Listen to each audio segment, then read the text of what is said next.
A service of KIBMradio.com, the Internet's home for an all old-time radio.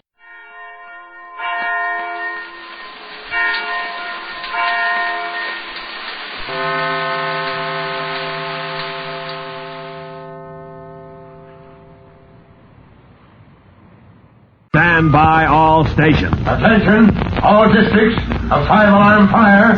5 bells. Move in immediately. That's it. Let's go! Let's go! Firefighters!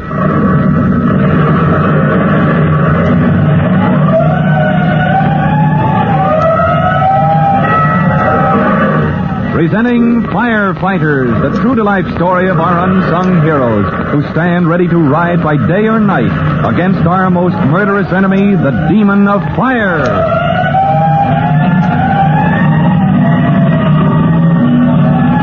In just a minute, we'll drop in at Chief Cody's office at Fire Department headquarters, where the chief is interviewing candidates for promotion. Tim Collins has been ordered to report. But before his turn comes, here's a report we'd like to make to you. Let's go, firefighters. Let's go to the office of Chief Cody at Fire Department headquarters, where Tim Collins, rookie fireman, has been sitting on a bench in the outer office for most of the morning. While Tim waited his turn, Chief Cody has been interviewing candidates for promotional school. And as an interested listener, Chief Cody has an unusual guest, Miss Jenny Garland. I think I have enough notes for my magazine article, Chief Cody. Well, now, Miss Garland, we want to be sure you don't miss anything. You've been so kind, Chief.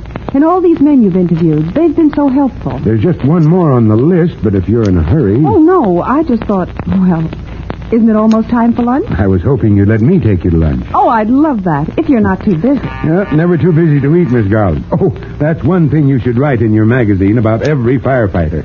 We'll see this last man, and I'll tell you all about him at lunch. Private Collins reporting, Chief Cody. At ease, Collins. Yes, sir. Miss Garland, this is one of our engine men, Hooksy Collins. Here's the young lady who's going to write a magazine story about us, Collins. Ah, you could write a whole story about the chief himself, Miss Garland. There's so much to write about all of you, Mr. Collins, I hardly know where to begin. Now, for instance, your name. Collins? Well, there's always been a Collins in the fire department, miss. But I meant your other name. What did you call him, Chief? Hooksy. That's what the boys call him, Miss Garland. That was his father's nickname years ago. This boy picked it up when he was a ladder man. On old 3-1's, my dad's ladder company. The one he started with when he first joined the department. I see. And your father, he was chief, wasn't he, years ago? He was, until he lost his life in line of duty. Oh, I see. And you, Mr. Collins, you're in an engine company now? Yes, he's in company 209. Any more questions, Miss Garland? Oh, no, none that can't wait. Don't let me interrupt the interview, Chief. Collins, you know why you're here. It's about the promotional school. You've been recommended. Am I qualified, sir? On every count. You understand the system? Yes, sir. 3 weeks at the training school, taking a refresher course. That's right. A review of everything you learned as a probationer. And on top of that, special courses in what an officer needs to know, and then your examination. And if I pass with credit, I'm in line for promotion. You'll be in line as soon as a lieutenancy opens up. Want to try for it? Oh, I'd like to, Chief. When my chance comes, I'd like to apply for the school. Right. Well, report to the Division of Training tomorrow. Sir, tomorrow? You heard me, Collins. Well, then that's all, Chief Cody? I'm in? That's all, son. Oh, good grief, it happens fast when it happens. You have some reason for not entering promotional school at this time? Well, no, sir. I'll be there tomorrow as ordered. Right, Collins. Dismiss. Yes, sir. And yes, ma'am. Goodbye, Miss Garland. Good luck, Private Collins. Thank you, ma'am. Thank you, Chief. Now, about that lunch. Just lead the way, Chief. I'm hungry as a fireman. Oh, Miss Garland, since you're going to be in town for a few days, we let the promotional school course get started, and then I think it can be arranged for you to drop in and see the boys at work. Oh, this is thrilling, Chief Cody. A ride in the Chief's own car. And it's a thrill for me, Miss Garland, not to be going somewhere in a hurry. Take it easy, Vito. Yes, sir. We're only rolling to the drill yard, not to a fire. We're almost there, aren't we? Just around the corner. Get out your notebook. Oh, my poor notebook is practically full. But I do want to see the men in training. Oh, what's that big tower there ahead of us? Now, that's where we're going. All right, Vito, pull up here. Yes, Chief. We'll watch from outside at first. Why, that tower is as high as a big building. What are those big square openings, Chief? Now, those are meant to be windows. You see, the tower is our drill tower. That's where the men learn to... Well, wait, you'll see in a minute. Yes, they're starting ladder drill. What are they going to do? Oh, there's that Private Collins, isn't it? Yes, he's acting as officer in command of the ladder company. Uh-huh. Yeah, I'm going to pull a rescue, I guess. A rescue, Chief? Yeah. Somebody's in danger? No, it's just part of the drill. You see that man up in the tower? Uh-huh. Well, he's the victim, pretending to be trapped in a fire. Way up in that high window. Oh, dear, that'd be dreadful. Yes, it is when it really happens. Now, just watch the men. All right, let's throw that 45-foot ladder. Hey, up in the drill tower. Hey, victim. All set up here, Hoopsie. Come on and save me. Keep cool, I'm coming after you. What do you mean, keep cool? I'm supposed to be binding up. Oh, brother, you're too tough to burn. Okay, who's my ladder crew? 5 men for the 45-foot ladder. Come on. Rocky, you take the foot. Monahan and Kaplan, you're on the beams. That leaves the poles for Digger and Swede. All right? Okay, boys, get set. Let's go. Throw that ladder. All right, steady it, boys. Steady it. That's better. Now, give me all 45. Come on, run up that extension. Come on. That's right. Hit that windowsill. That's it. Square in the nose.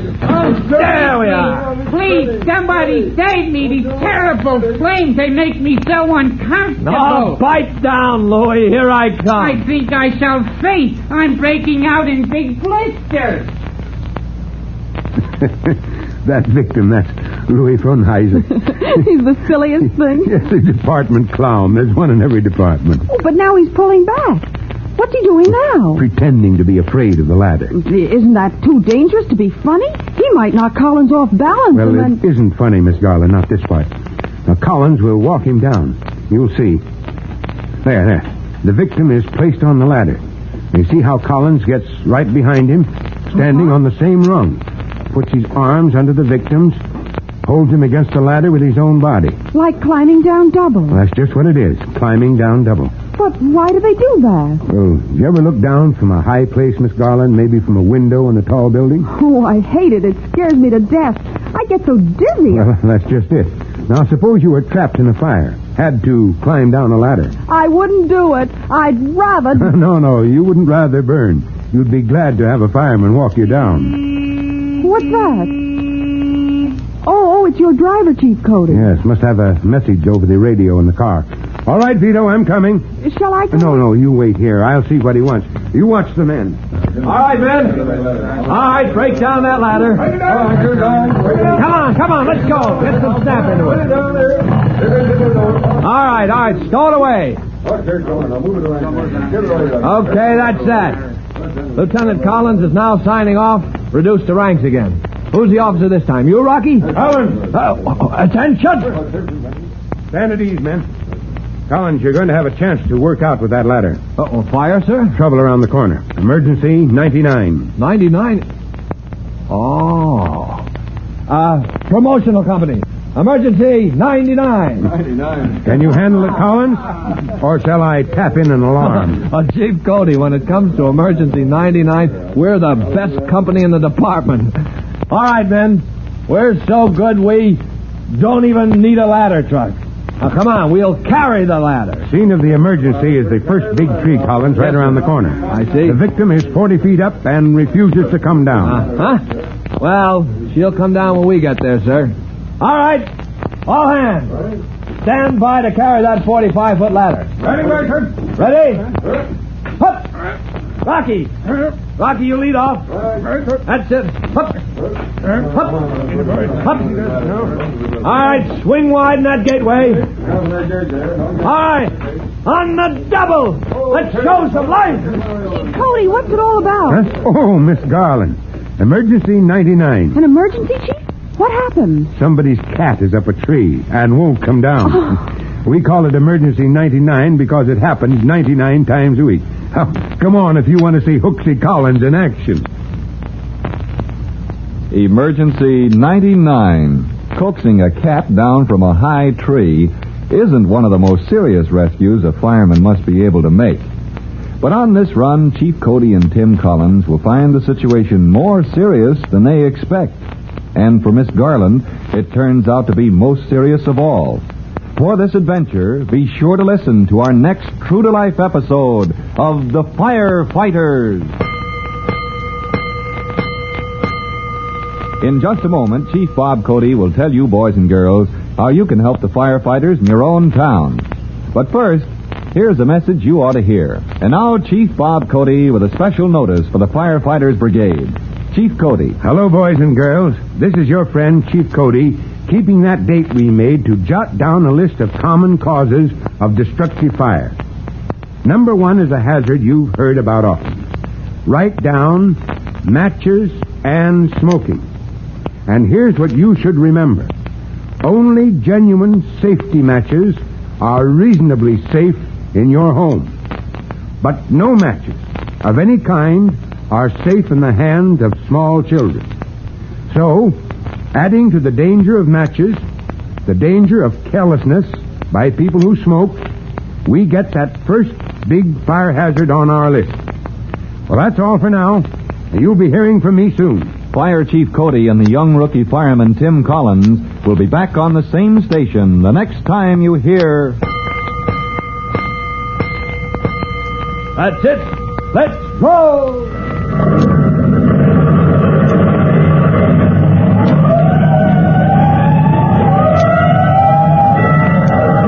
Let's go! Firefighters!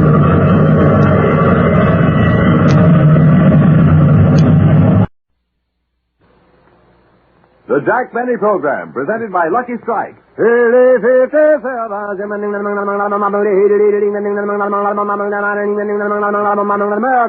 LSMFT. Lucky Strike means fine tobacco. Just listen to the words of Thomas Ray Oglesby, ace tobacco auctioneer, who said, "At all the markets I've attended, I've seen the makers of Lucky Strike buy good, right, mild leaf." And Harry R. King, independent tobacco buyer. "I've seen the makers of Lucky Strike buy fine tobacco that smokes up smooth and mild. Yes, for a real smoke, I picked Lucky." You just heard the words of independent tobacco experts, the impartial authorities on tobacco quality. So for your own real deep-down smoking enjoyment, remember, LSMFT. Lucky Strike means fine tobacco. So smoke that smoke of fine tobacco, Lucky Strike. So round, so firm, so fully packed, so free and easy on the draw.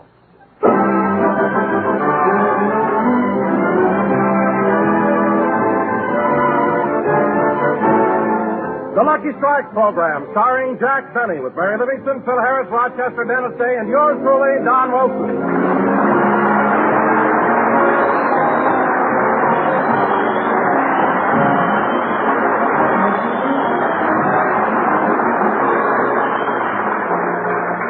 And now, ladies and gentlemen, let's go out to Jack Benny's home in Beverly Hills, where we find Jack trying to fix his broken phonograph. Hand me the screwdriver, Rochester. I want to tighten the last screw on this phonograph. Here you are.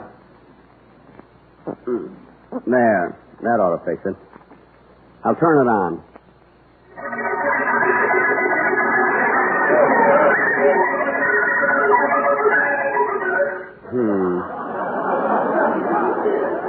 It was too fast. What record was that? Bing Crosby singing White Christmas.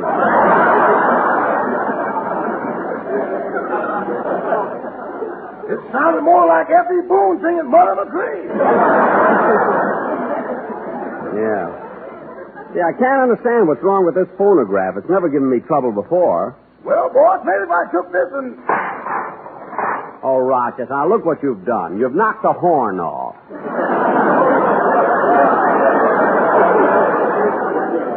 You tipped over the dog, too. This is Be Kind to Animals Week. I'm sorry, boss. Let's take another look at the motor and see what's wrong. Okay. Hey, wait a minute. Here's a loose wire, and I see where it's supposed to go. I'll just take it and plug it in. Pull out the plug! Pull out the plug!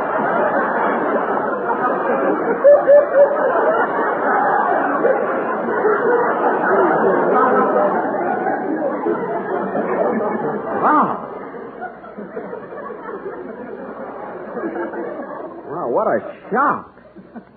It was enough to make my hair stand on end. You want me to go in your room and see?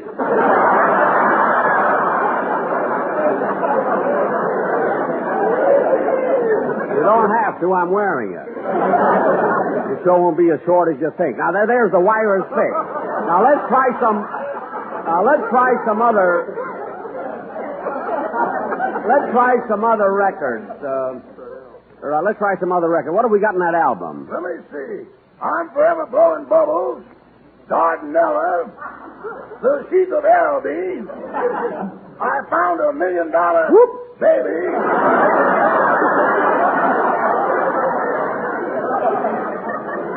Oh. Keep the home fires burning, Katie, and after the ball is over. No, I don't want to spoil those. Play some of the old ones. Go ahead. Boss, any records older than these are on cylinders. Put some of these on. I want to try it out. Yes, sir. Shall we put in a new needle? No, Roger. The needle we have was guaranteed to play 1,000 records. We've only used it 873 times. What a memory. Memory nothing. Count the notches in the side of the phonograph. Now, let's turn it on and see if the record changer is working there. Yes, sir.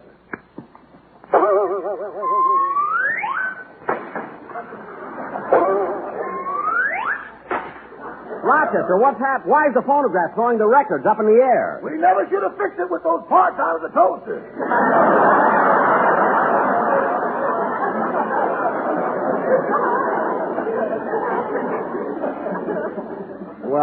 Well, I think that...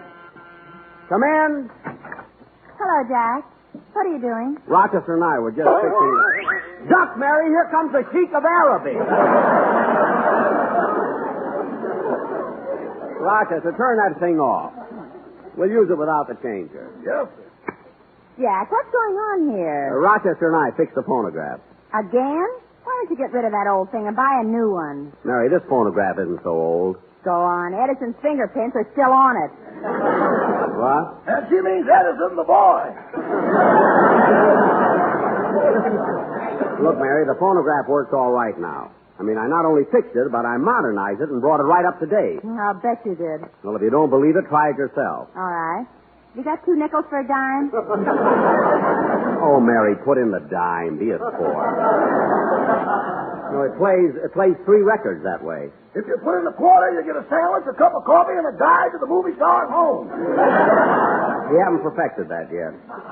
Go ahead, Mary, put in the dime. I'll take your word for it. Say, Jack, am I the first one here for rehearsal? Yeah, but the others will be here pretty soon. By the way, Mary, I haven't seen you in a couple of days. What's new? Oh, nothing much. Oh, I got a letter from Mama yesterday. A letter from your mother? Well, what does the happy Chandler of Plainfield have to say? I'll read it to you. Go ahead. My darling daughter Mary, just a few lines to let you know that we are all well and hope you are the same. We've been very busy with the spring planting. Your sister Babe helped Papa with the plowing. She did a swell job, but I'll be glad when the horse gets better.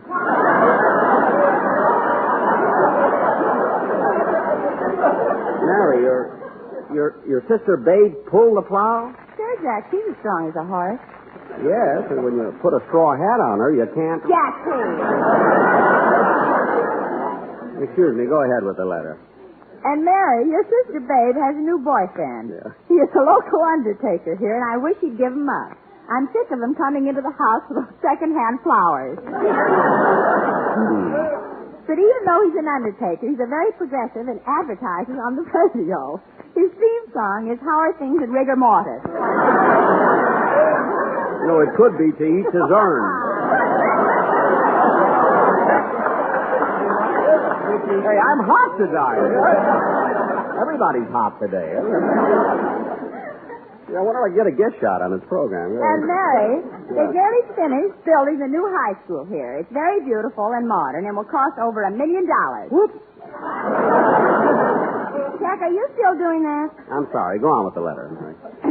Your father's lodge held their annual celebration last Saturday night. Your father was the guest of honor, and every time he stood up to make his speech, he banged his head. Banged his head? He kept complaining that the ceiling was too low. It wasn't until the party was half over that he found out he was under the table.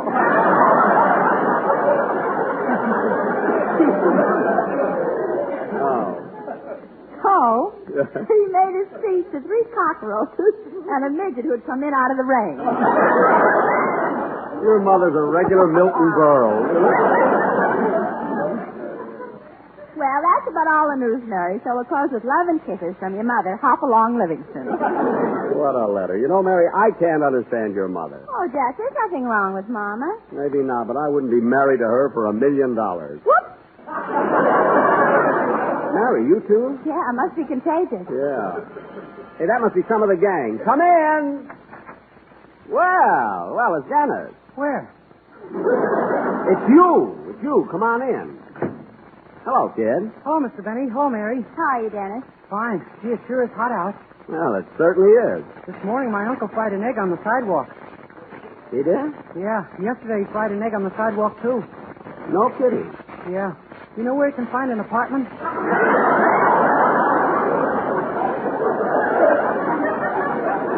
Oh, so that's the reason. Gee, I feel sorry for your uncle. Yeah, so do I. He likes his eggs boiled. Oh, fine. Dennis, it's really a shame that your uncle has to live out on the street. Yeah, what a place to spend a honeymoon. All right. Now, look, Dennis, the scripts aren't here yet, so we can run over your song before rehearsal. What number are you going to do? Well, I made a record of a new song, and I brought it with me. Would you like to hear it? Sure, kid, sure. Put it on the phonograph. Okay.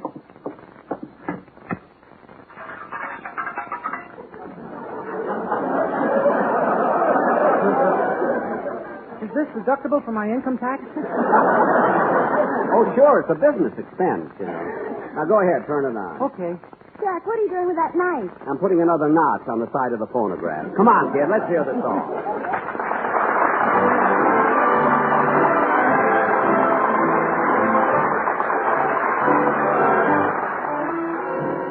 When am I gonna kiss you good morning? Just like I kiss you good night. How can it be a beautiful morning if you are not in my sight? I'm not the kind who goes for all those hit and run kisses. I won't be satisfied until we're Mr. and Mrs. When am I gonna kiss you good morning? Just like I kiss you good night. I'd like to kiss you good morning, just like I kiss you good night.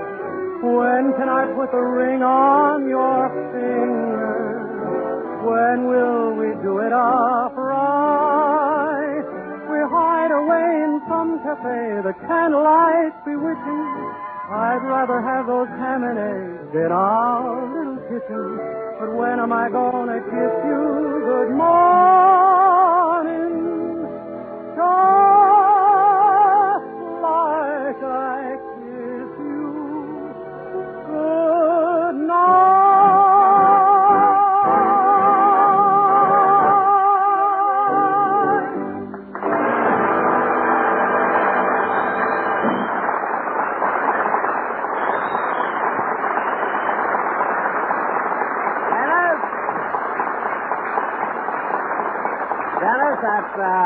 That was a very good song, and I'm glad you recorded it. It'll sound swell on the... Dennis, where'd you get that sandwich? It came out of the phonograph.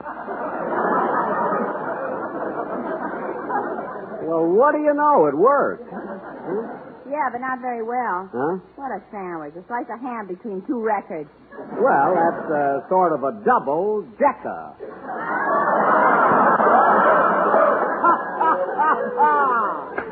Mary, I had my glasses on. Anyway, that was a good joke. I thought it was corny. Oh, you did, eh? Yeah, you want to make something out of it? Yes. Hit him again, Mary. Dennis, just because my humor goes over your head, don't think that you're... Come in! Well, here's Phil, Don, and the quartet. Hello, fellas. Hiya, Jackson. Hello, Jack. Well, boys, as soon as the scripts get here, we can start rehearsal. Okay. Hey, by the way, Phil, you look wonderful. Nice color in your cheeks and everything. Yes, sir. You can congratulate me, Jackson. I'm a changed man. A changed man? Jackson, I finally realized I was on the wrong road. I had to do something. Well, what made you realize it? Well, the other night I went to bed like I always do. I had a good night's sleep, and when I got up in the morning, I staggered all over the room, reached for a chair, and fell flat on my face. When did that happen? Thursday morning. Phil, that was the earthquake.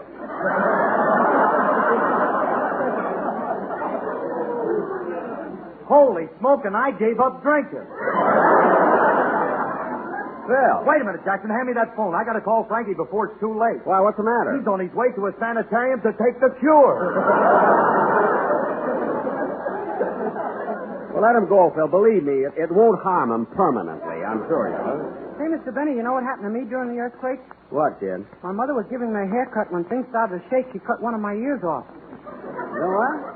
She cut one of my ears off. You got 2 ears. Now, yes. Now, cut that!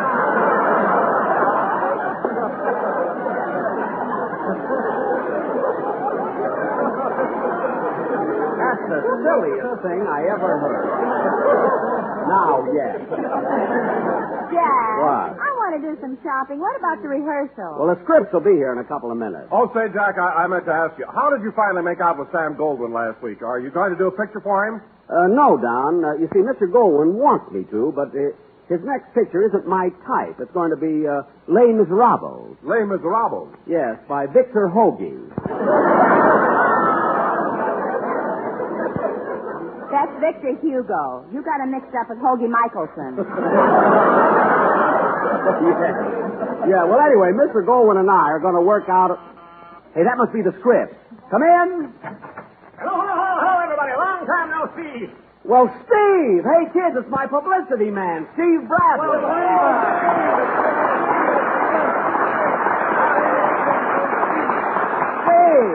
Steve, what brings you around? What's up? Benny, I'm worried. We've got to do something about your publicity.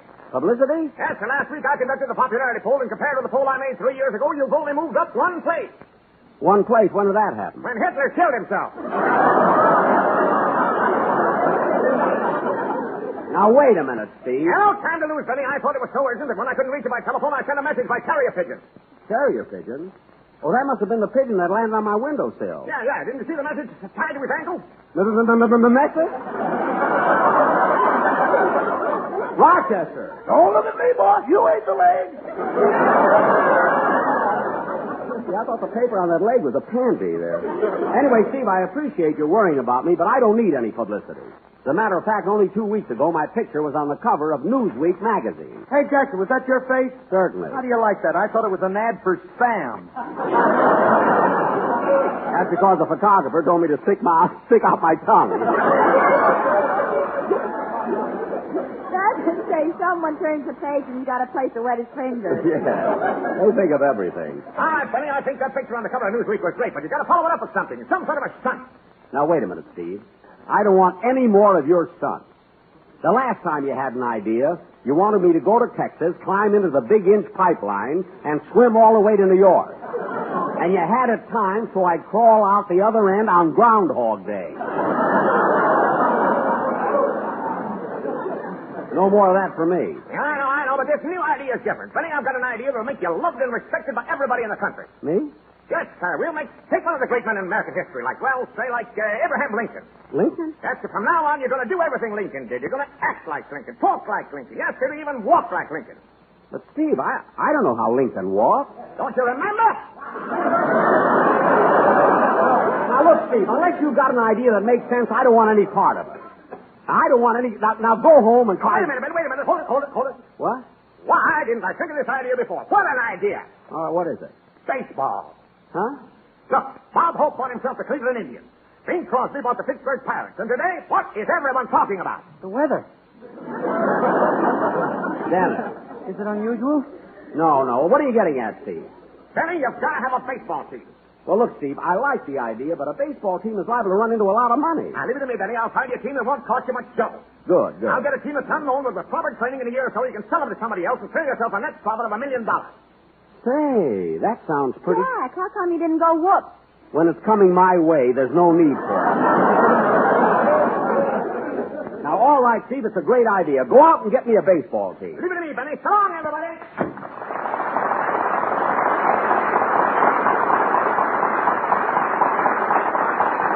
Hey, you know, kids, I think Bradley's got a good idea with that baseball team. He certainly has, Jack. And look at the commercials you can do.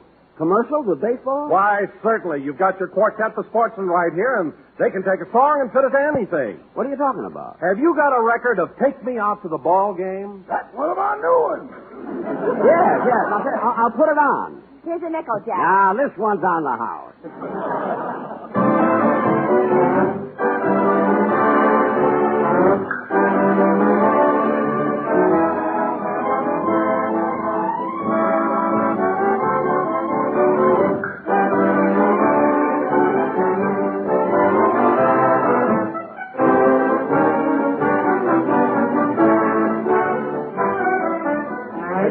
Out to the ball game, take me out with the crowd. Buy me a package of Lucky Strike, that's the cigarette everyone likes. So let's puff, puff, puff on a Lucky. Just remember the name. For it's 1, 2, 3 Lucky Strikes at the old ball game. Yeah, folks, here we are at the American League Stadium in Goldsboro, North Carolina, and the old ball game is tied up. It's the last half of the ninth, and the bases are loaded. Speedy Riggs is on first, F.C. Boone is on second, and Greenberg's on third. And now, coming up to bat is Basil Rysdale. He's warming up. He's swinging 2 big tobacco leaves. He steps up to the plate now. Wait a minute. He's walking up to the umpire, and he says, "Give me a light, bud." He steps back in the batter's box, and here comes the pitch. Look at that ball, so round, so firm, so fully packed. So free and easy on the throw. It's a long fly going to left field. It's going over the fence and lands into the tobacco field out there with that fine, that light, that naturally mild tobacco. Take me out to the ball game. Take me out with the crowd. The score for a Lucky is 2-1. You'll smoke and you'll cheer and you'll have so much fun. So let's pop, pop, pop on a Lucky. Just remember the name, for it's L-F-M-F-F-T at the old ball game.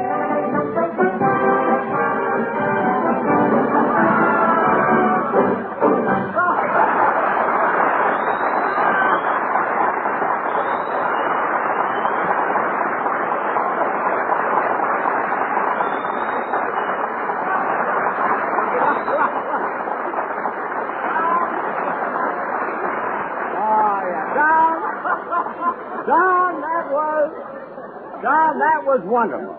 You know, and I think, Don, I think this baseball idea is going to work out great. It'll give me a lot of publicity. Certainly, Jack. You need publicity. Yeah, you've only got one show. Anyway, I think Steve Bradley is right. If having a baseball team is good for Hope and Crosby, it's good for me, too. You want to know something, Jackson? I used to play baseball. In fact, I was on a team where every player was the band leader. Really, Phil? Yeah, but they threw me out. Why? Every time I slid into third base, I'd spike Jones. No wonder you can't get the first base, Harris. When they handed out brains, they threw you a curve. Phil, nobody threw you a curve. You just sat in the bleachers too long without a hat. Believe me. You know, Mr. Benny, a bunch of my friends came over to my house yesterday and asked me to play baseball. Oh, did you play? Yeah, but every time I hit the ball, I broke a window. What? I broke 7 windows. Well, kid, you must have played too close to the house when you went outside. Oh, outside!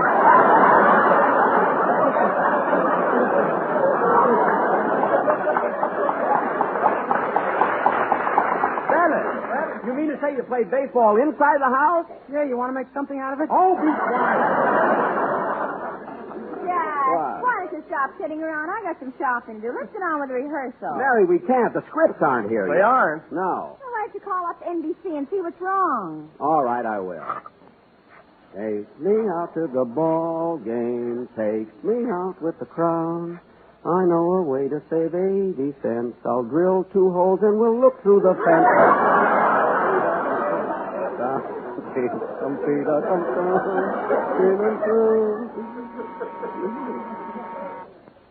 Say, Mabel, what is it, Geist?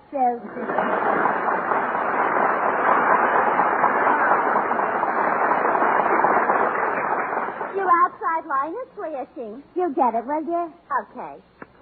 National Broadcasting Company. Oh, hello. What? Oh, just a minute, I'll connect you. Mabel, it's Mr. Benny. I wonder what Sam Face wants now. He wants me to connect him with the mimeograph department because they haven't delivered his script yet. Script? Well, how do you like that? And he palms himself off as an ad-lib comedian. Yeah. He couldn't ad-lib a click if he had false teeth. Ain't it the truth? But I don't care if he can ad-lib or not. I think he's a cute schmo. Why did you think he's cute? He's gone out with me more times than he has with you. He has not. He has too. Oh, Mabel, let's not argue. When we look like we do, we should be happy that we've got each other.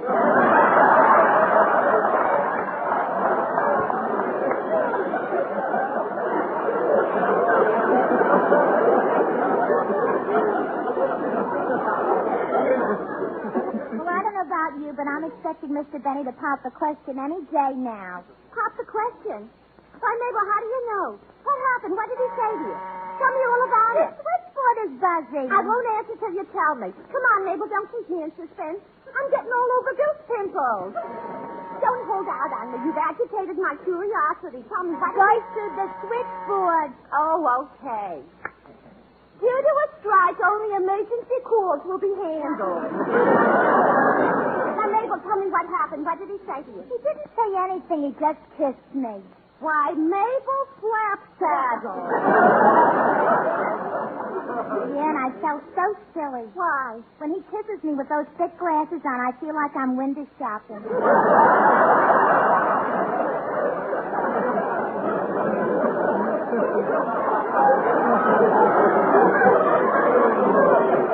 Honey, I know just what you mean. You do?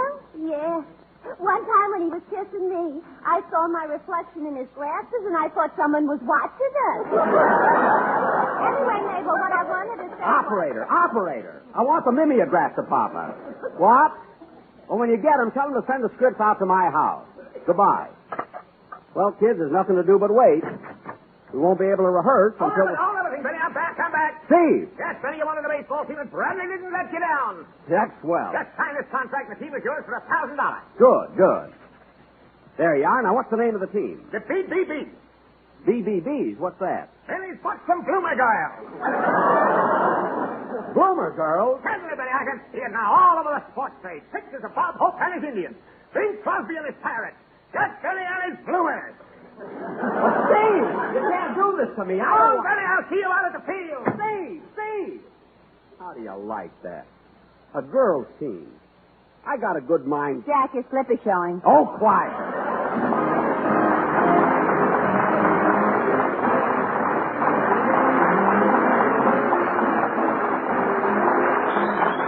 Jack will be back in just a minute, but first, here's Basil Rysdale. As you listen to the chant of the tobacco auctioneer, remember, LSMFT.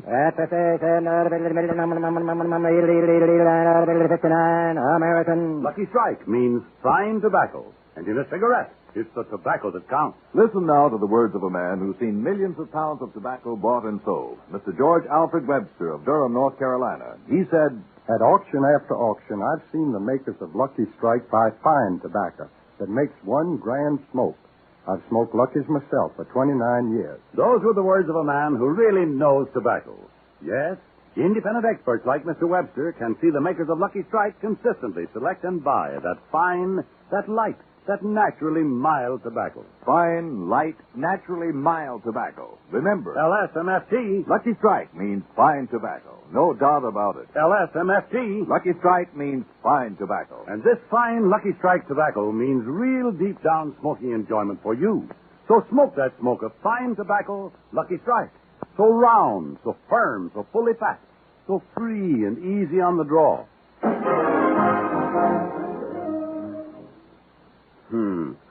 Had to get me a girls' baseball team. I need that like a moose needs a hat rack. Where did I hear that? Oh, yes, on my repeat broadcast last week. Can't understand why I didn't get a laugh. Maybe, I don't know, maybe he was too clever. Too clever, too clever. firepower. Well, everybody's gone home.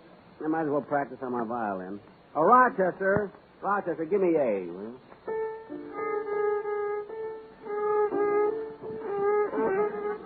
That's close enough. Better practice my exercises first.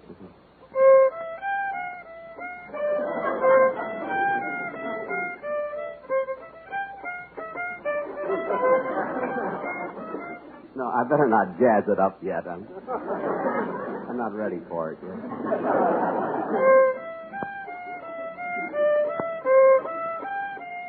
Maybe I ought to practice intermezzo.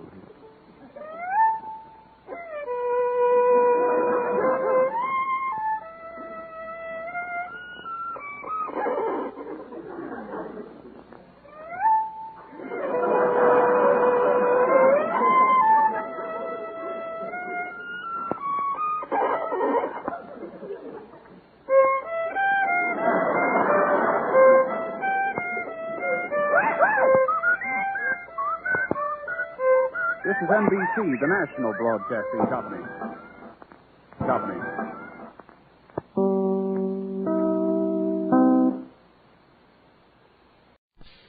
Good health to all from Rexall.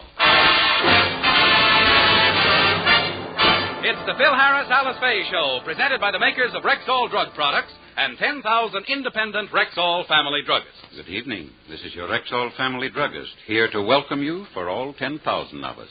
The 10,000 independent druggists who have chosen to make the word Rexall part of our own store names. We've done that because we believe in the 2,000 or more drug products made by the Rexall Drug Company. And we've put the orange and blue Rexall sign on our windows to let you know we recommend and sell them. Bismarex is a good example of the quality of these products. This famous Rexall antacid often brings relief from acid indigestion within 5 minutes, neutralizing excess acidity, leaving a soothing, protective covering on irritated stomach membranes. Quality like that of Bismarex is what we family druggists are talking about when we tell you you can depend on any drug product that bears the name Rexall. Good health to all from Rexall.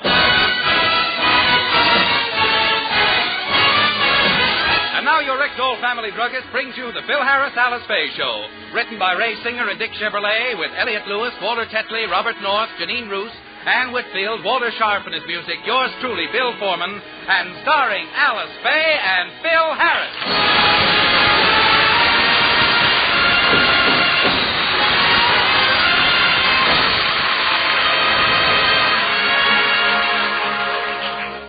Today is a big day in the Harris household. It's the master's birthday. Phil has just come downstairs, and Alice and the children and William are congratulating him. Happy birthday, Daddy. Many happy returns. Happy birthday, Philip. Happy. What's happy about being a year older? Do you realize that today the mantle of youth has slipped from my shoulders and is being replaced by the yoke of senility? What are you talking about? Today I'm 30. Come again, Wonga. How old are you? 30. But, Daddy, how can you be 30? Last year, Mommy said that you Phyllis, don't question your father. If he says he's 30, he's 30. You mustn't get him excited. Why not? Because it's not good for a man of 41. Now, look, Phil, there's no shame in getting older. I'm getting older, and I admit it. Why don't you? All right, I'll admit it. You're getting older. Daddy, Alice and me saved up and bought you a present. Here it is. Ah, a present for me, kids? Gee. Oh, that's awfully sweet of you, buying me this. Wait a minute. I don't think this is funny, Alice, and it's not nice to let the children ridicule their father by buying him something like this. What are you talking about? This is something you always wanted. It's a powder horn to hang up in your den with your antique guns. Oh. I thought it was an air trumpet.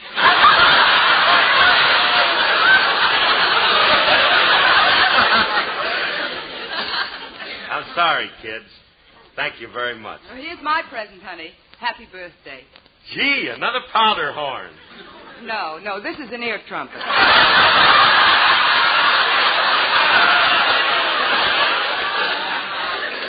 Stop kidding. Next year I'll need it, though. You know something? I've always wanted a pair of these powder horns. They're going to look swell in my den. I have a present for you, too, Philip. And here it is. Wow, what a big box, Now, Willie. you'd better let me open it. The present is breakable. Well, all right, but hurry up, Willie. Come on with it. Tightly. Have to exert a little more strength. Ah, look at that boy's muscles ripple as he tries to tear that wrapping paper. Here, let me at that thing, will you? Wait till you see what I got, Philip. It's a modernistic piece of statuary. A statue for Phil? Oh, no. Ah, there. Well, I got it open. Now to get it to present. I'll get this junk out of here first. Tissue paper. Excelsior. This big white blob. More Excelsior. Tissue paper. And the box is empty. Willie, where's my present? The big white blob is your present. Like it, don't you? What? You like it? Heavens, yeah. Gee. A man's a fool to be without one of these.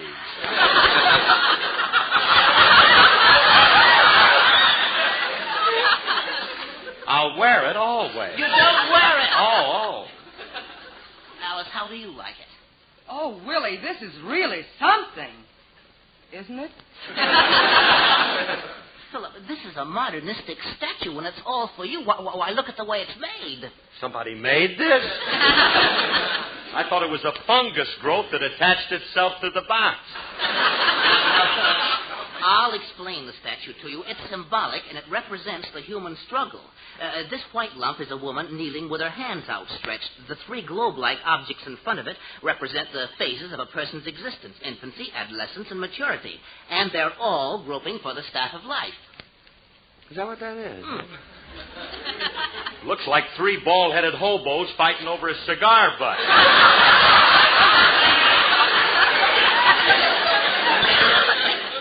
I can see the scars on that one fella's knuckles. Say, Willie, didn't you say this was breakable? Oh, yes. Well, don't stand there. Break it. I don't understand you. You never like the gifts I give you. Fine gifts. Last year you gave me a mahjong set, and for Christmas you gave me a squash racket. Well, I thought you'd enjoy the squash racket, but you never even used it. I did, too. I tried eating squash with it. Stuff kept leaking through the hole. Well, Philip, I know that if you study this statue, you'll get accustomed to it, and you'll just learn to love it. It's no use, Willie. Every time I look at it, I get sick at my stomach. I felt the same way when I first saw you, but I gave you a chance. Now, look, Philip, I have a friend who's an art dealer. I'll have him come over and point out the fine artistry of this work. Now, I'll go in and call him right now. Don't bother about it, Willie. Don't mind calling him. Oh, nuts. Alice, where does your brother find these things? Oh, Willie means well. I hope you're not angry with him for getting you this. No. Just to show him that there's no hard feelings, this year I'll buy my brownie cookies from him. Oh, Phil, you shouldn't laugh at Willie just because he thinks differently than you do. Don't forget, other people have been laughed at. Like who and what key are you singing it in?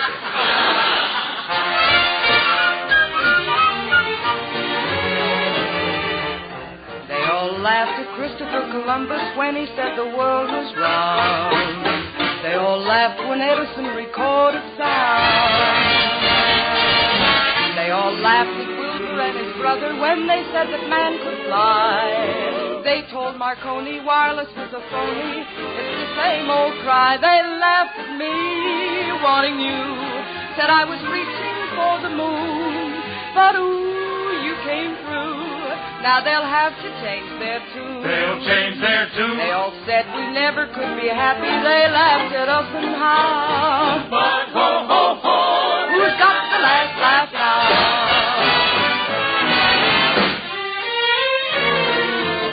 They all laughed at Rockefeller Center, now they're fighting to get in. They all laughed at Whitney and his cotton gin.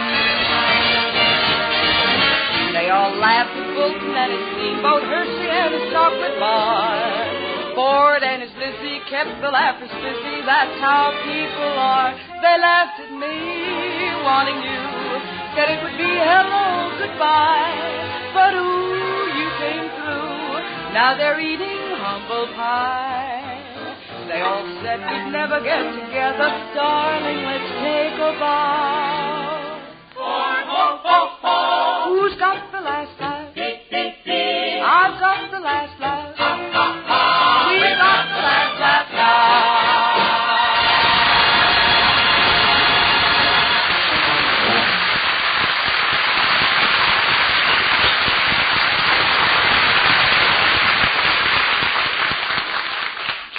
Alice, how can I get rid of Willie's present without hurting his feelings?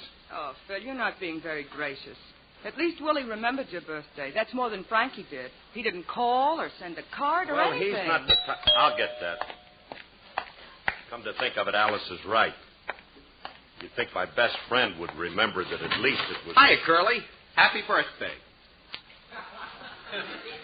Frankie. You remembered. Oh. How'd you know it was my birthday? I got your telegram this morning reminding me.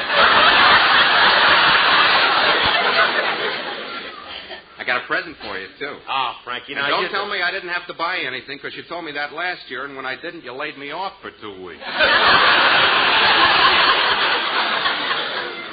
It was only 1 week, and what have you got me? Well, I didn't want to spend a lot on something you couldn't use, so I'm giving you the money instead. Here. Gee, Frankie. A $3 bill.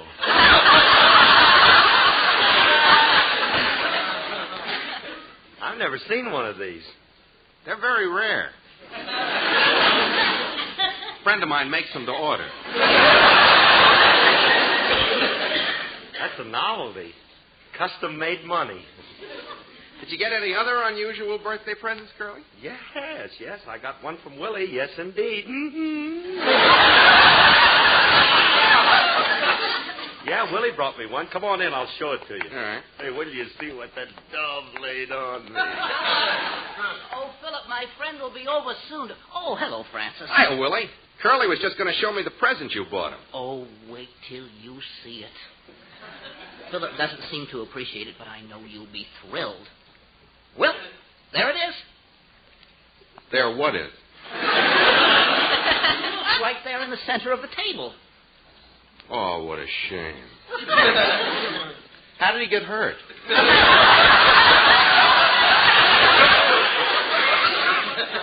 Francis, it's a modernistic statue, isn't it? Beautiful. Look at those graceful lines. Oh, it's symmetry. Where'd you dig this up, son? What did you say? He wants to know what cemetery you dug it up. Francis, I'm surprised at you. Don't you understand the symbolism of this impressionistic piece? Doesn't the female form and the 3 globular objects represent something to you? Oh, of course. Now I see it. Yeah, it's a dame leaning over a pool table making a 3-cushion billiard shot.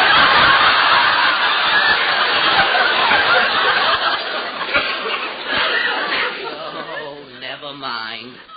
We'll just have to wait until my art dealer friend gets here and explains it to you. Hey, Curly, you ain't going to keep this thing in the house, are you? Of course not. I'm going to carry it outside and bury it. Come on. Yeah. And the quicker I get this off of my hand, the quicker that I'll... Just a minute, Phil.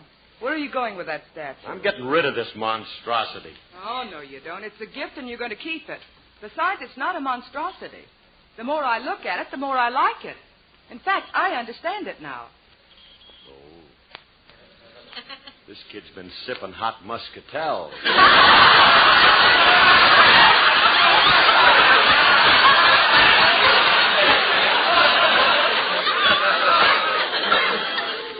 She don't look like a wino. Well, if you look close, right... I am not. Now, Phil, you give me that statue. Thanks. Now, I'll hold it over here in the corner, and you look at it from a distance. Notice the pure whiteness of it. The rounded lines and the way it... I'm bringing the groceries and... Miss Faye, why are you standing in the corner holding that bag of dirty laundry? Julius, this is not dirty laundry. It's Mr. Harris's statue. What do you think of it? It's a very good likeness of him. Julius, you study art in school. Can you tell me what this represents? Let me see. It looks like a human form on its knees, but the three globes above it don't... Oh, of course. Now I know what it is. What? Mr. Emily in a pawn shop begging for more money.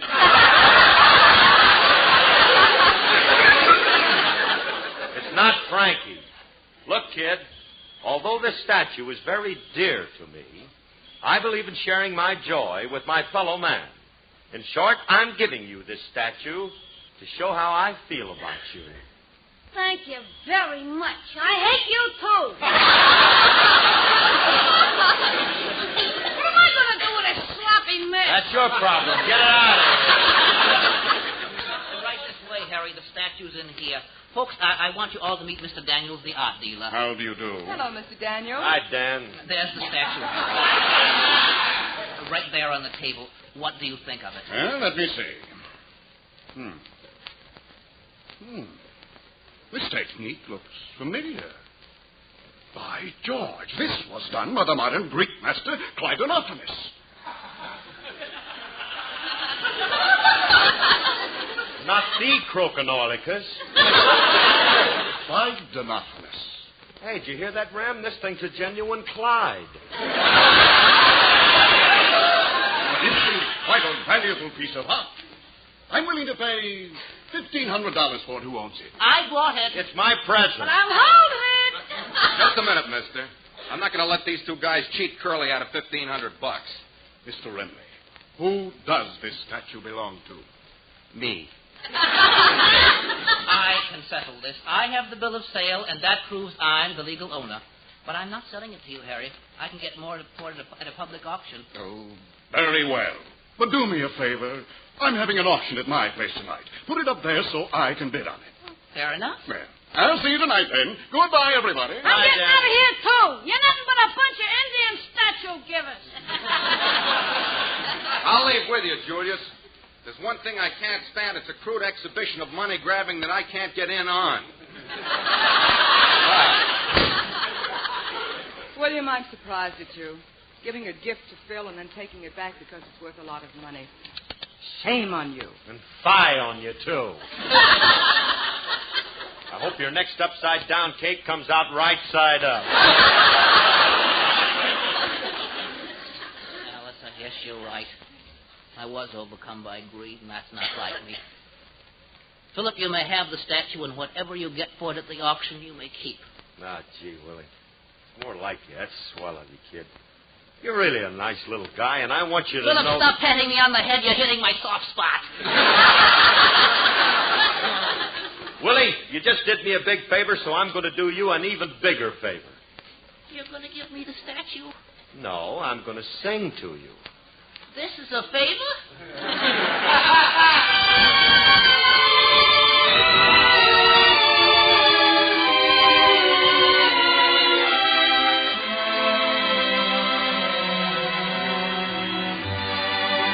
Up in the morning, out on the job, work like the devil for my pay. But that lucky old sun got nothing to do but rule around heaven all day. Show me that river, take me across, wash all my troubles away. Like that lucky old sun, give me nothing to do but rule around heaven all day. Lord, can't you know he's crying? Tears all in his eyes. Send down that cloud with a silver lining. Lift him to paradise.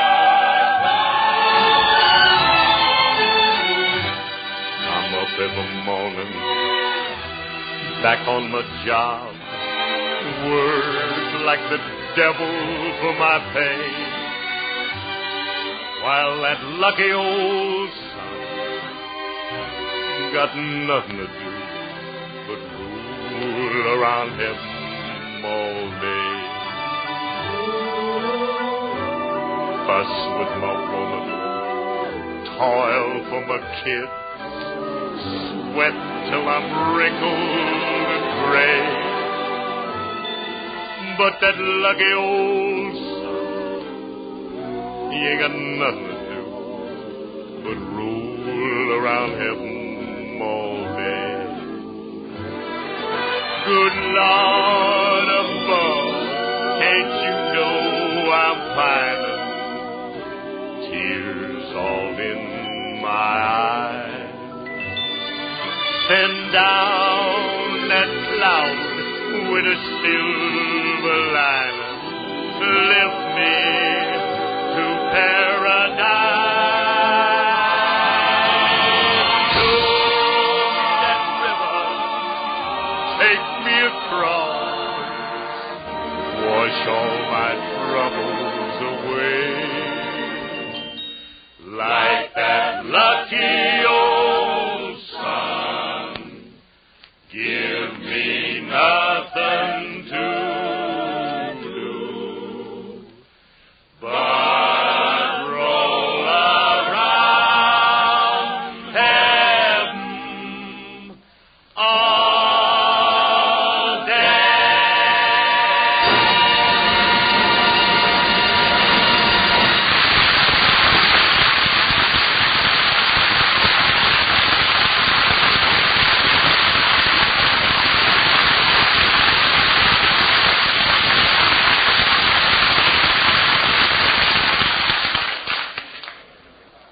Mr. Rimley, why did you call and ask me to come down to this auction? Because we can do Mr. Harris a favor. Willie took advantage of him, and, well, you know how Mr. Harris is. He's a babe in the woods. I know he is, but what's that got to do with it? Well, being a babe in the woods, he... Oh, babe in the woods. I thought you said aged in the woods.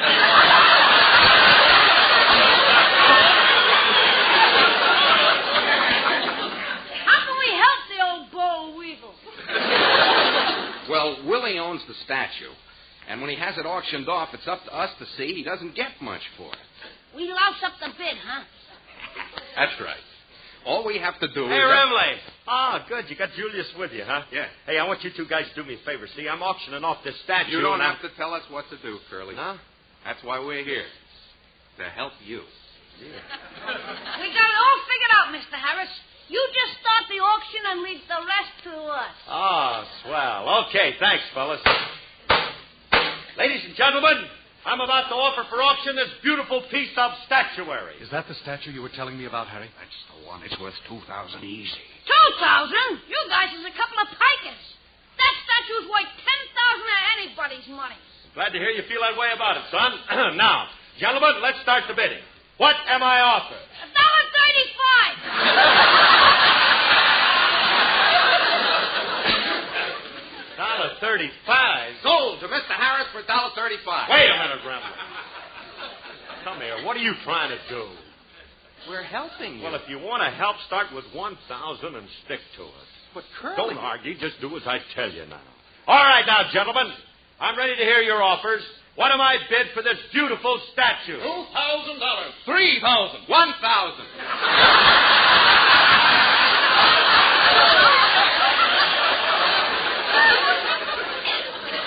Nice going, Frankie. You're going in the wrong direction, but nice going.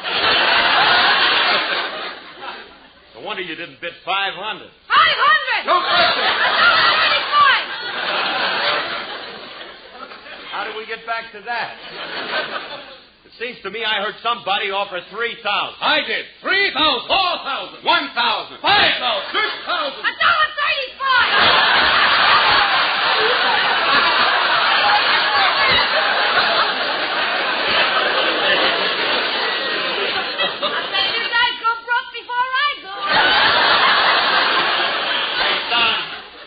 Hey, son, come over here and bring your friend, the one with the baggy pants face. Well, Curly, we doing a good job of ruining Willie's sale? Willie's sale? Frankie, Willie gave the statue back to me. It's my sale. Don't you Oh. understand? Now, I'll tell you what. If you and Julius bid it up high enough, I'll split it with you. Oh, okay. All right. Now, gentlemen, what was the last bid? I paid $6,000. $7,000. $3 million.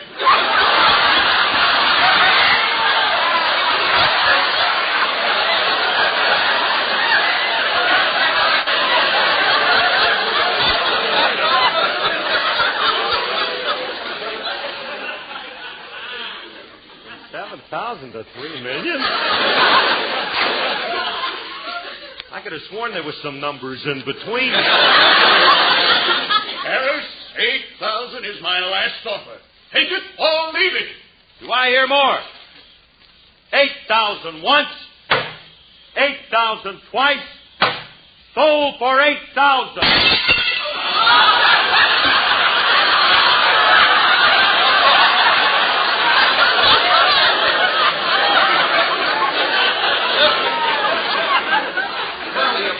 Statue. No, $8,000 smashed to pieces. Now I won't get a nickel for it. Julius, this is all your fault. This wouldn't have happened if you didn't start off with that ridiculous 35-cent bid. That ain't what I bid. What did you bid? $1.35. Sold to the boy with a slow leak in his head.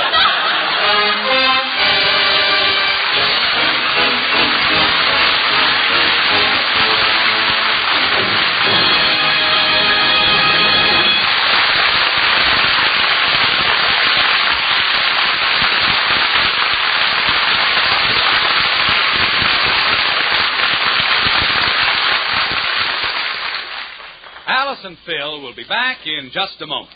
But first, here's your Rexall family druggist.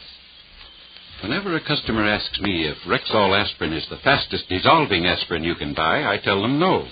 It's the fastest disintegrating. Oh, why? What's the difference? A great deal, ma'am. You see, aspirin itself, any aspirin, is almost insoluble in water.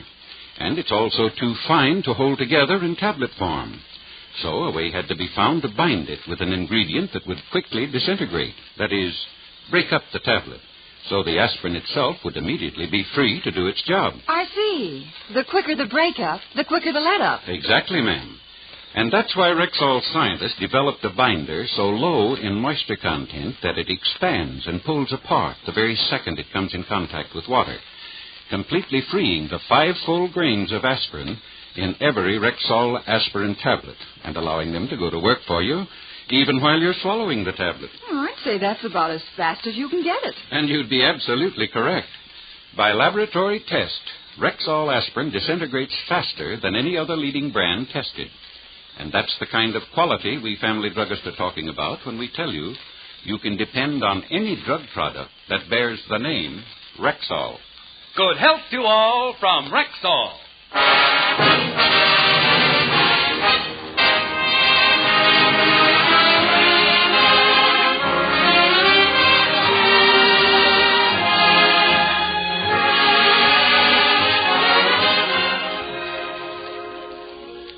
Phil, there's a friend of yours here to see you. Hello, Phil. Well, if it ain't Bob McLaughlin, one of Hollywood's leading disc jockeys. Hey, Bob.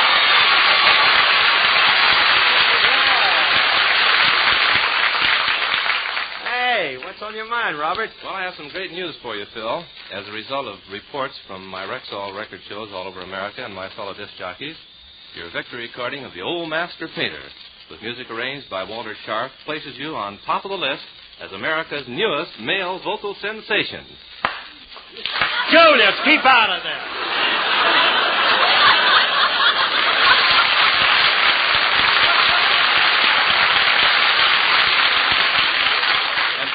This scroll is our way of saying thank you, and we hope that you'll bring us another victor and a song real soon. Ah, thank you, Bob McLaughlin. And incidentally, ladies and gentlemen, Bob McLaughlin has done over 350 15-minute programs all over the country for Rexall.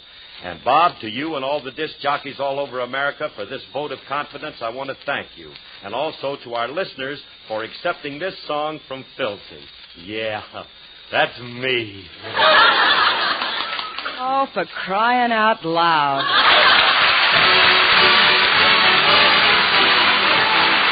This program was produced and directed by Paul Phillips. Included in today's cast was John Stevenson.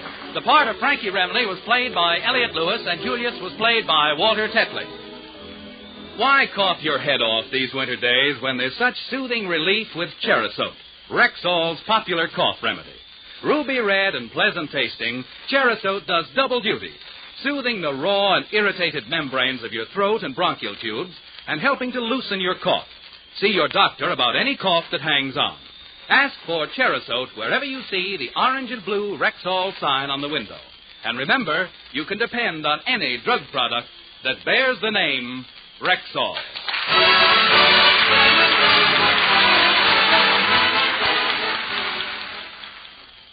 Stay tuned for Sam Spade, then Theater Guild with Jane Wyman on NBC.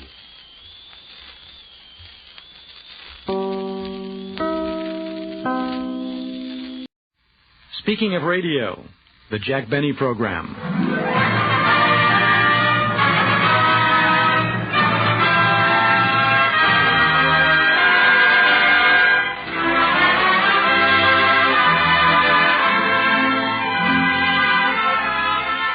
Jack was a creative mind. He created a lot of the basic ideas, just the thought, and turned it over to the writers for development. Announcer Don Wilson. And, of course, Jack always engaged the greatest writers in the business, in my opinion. And, well, the show just took off from that basic, rather simple formula. Jack was a great blue pencil man. He could tell you from here to doomsday whether or not it was a gag that belonged on the show, that fit the character it was given to, or didn't fit the character. He knew what it was all about. Tonight, for our feature attraction, we're going to do the story of Don Wilson's life. Oh, please, Jack. Really, this is embarrassing. Now, don't you be so modest, Don. You deserve it. Yeah, I'll say. After all, you took the show and it was down, and you put it right... It wasn't down! And anyway, Dennis, that was 20 years ago, and you were only 8 at the time. So how would you know? I had a radio in my incubator. Yeah, incubator. Now, come on, let's get on with it. Ladies and gentlemen, in honor of Don Wilson's 20th year on my program, we're going to present a play based on his life. The Don Wilson story, or Life Can Be Plentiful. Curtain. Music.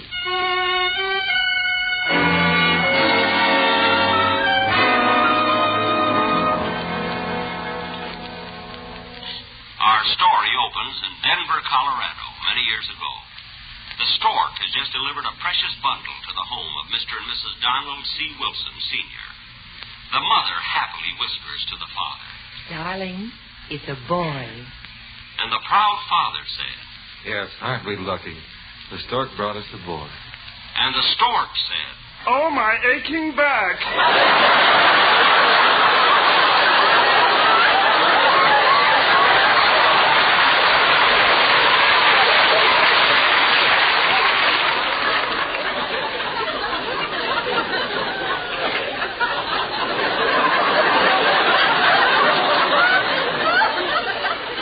proud parents leaned over the crib looking at their newborn son. The baby said. 3 days later, he said.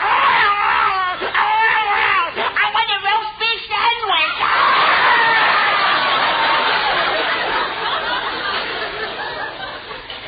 He was developing slowly. During that first week, 3 nurses quit because they just couldn't stand giving him his bottle. It was exasperating. The gravy would slip through, but the mashed potatoes were murder. But Donald was a good boy. Although his parents did have trouble getting him to sleep. Now, come on, baby. Come on. It's time for Betty Bye. Now, baby, stop that. Baby, stop. Baby, put me down. You better let me have him, dear. Okay. Now, Donald, close your little eyes, and Mommy will sing you to sleep.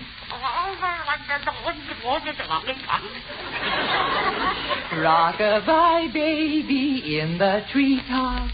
When the wind blows, the cradle will rock. If the bow breaks, the cradle will fall. Down will come Donald, Denver, and all.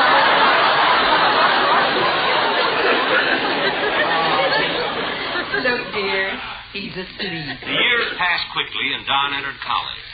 And since his burning ambition was to become a radio announcer, he majored in elocution. How now, brown cow? How now, brown cow? And the cow and Don...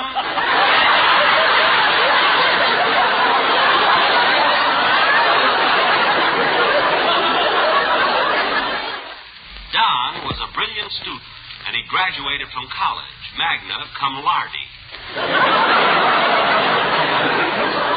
But the night that he was packing to leave the campus, he got an emergency call. His father had met with an accident. Don dropped everything and rushed to the hospital. You may go in and see him now, Mr. Wilson. Thank you, nurse. Oh, and don't stay too long. It was quite an accident, and, well, your father's quite old now. Yes, I keep forgetting. You know, I haven't seen him for years. Dad. Dad. Howdy, Blubber.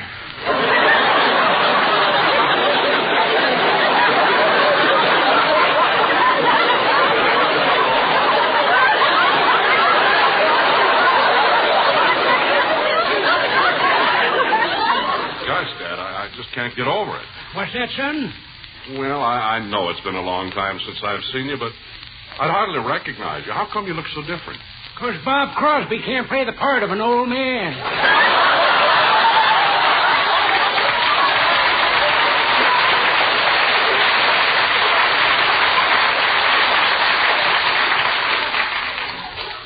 Don had made up his mind to be a radio announcer. Although Don didn't know it at the time, our paths were about to cross. I was doing a show then for the Universal Corset Company. And one day my sponsor called, so I went straight to his office. Gee, my sponsor really has a nice building here. He certainly believes in advertising. Look at that big neon sign. The Universal Corset Company. And look at their slogan. Gather unto you what is yours.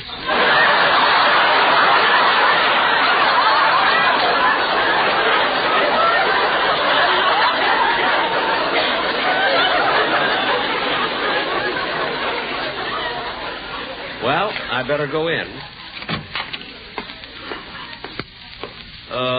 I beg your pardon, sir, but would you tell Mr. Willoughby that Jack Benny's here to see him? Well, Mr. Willoughby's expecting you, Mr. Benny. Go right through that door. Thank you.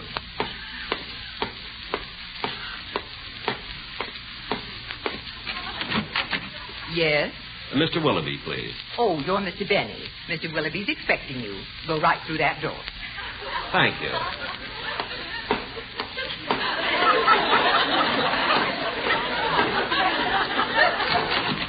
Yes? I'm here to see Mr. Willoughby. Oh, you're Jack Benny. Yes. Mr. Willoughby's expecting you. Go right through that door. Thank you.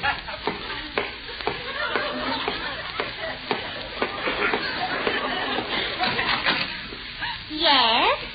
Miss, I'm Jack Benny. Mr. Willoughby is expecting me. Who's Mr. Willoughby?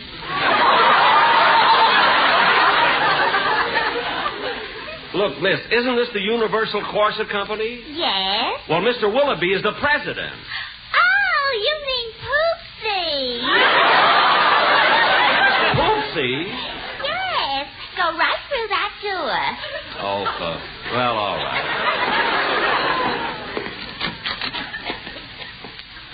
Mr. Willoughby? Yes, surprise.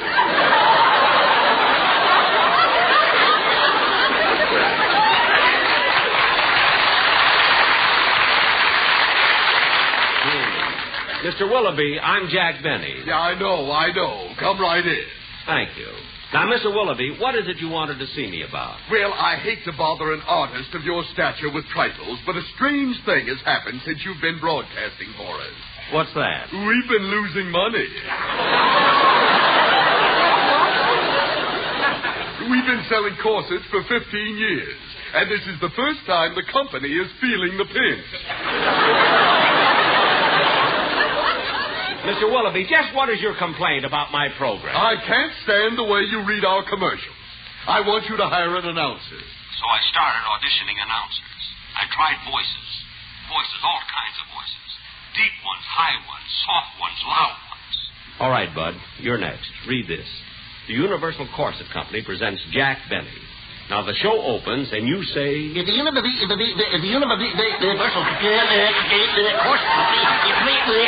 presents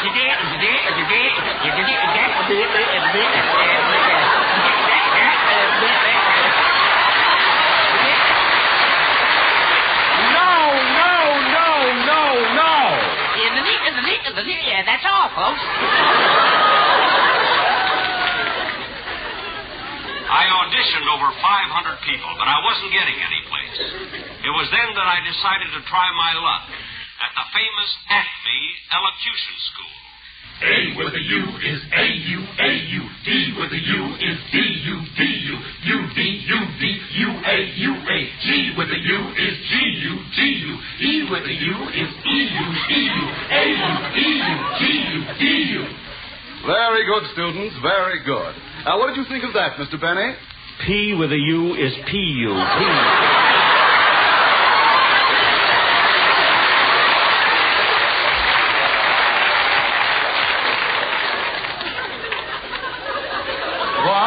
Oh, I'm sorry. You see, I'm a big comedian, and I couldn't resist the opportunity, but I really am looking for a radio announcer. Well, you've come to the right place. Now, let's see. In this class, I have little Harry Von Zell, Billy Goodwin, Jimmy Wallington, and that fat one over there is Donald Wilson.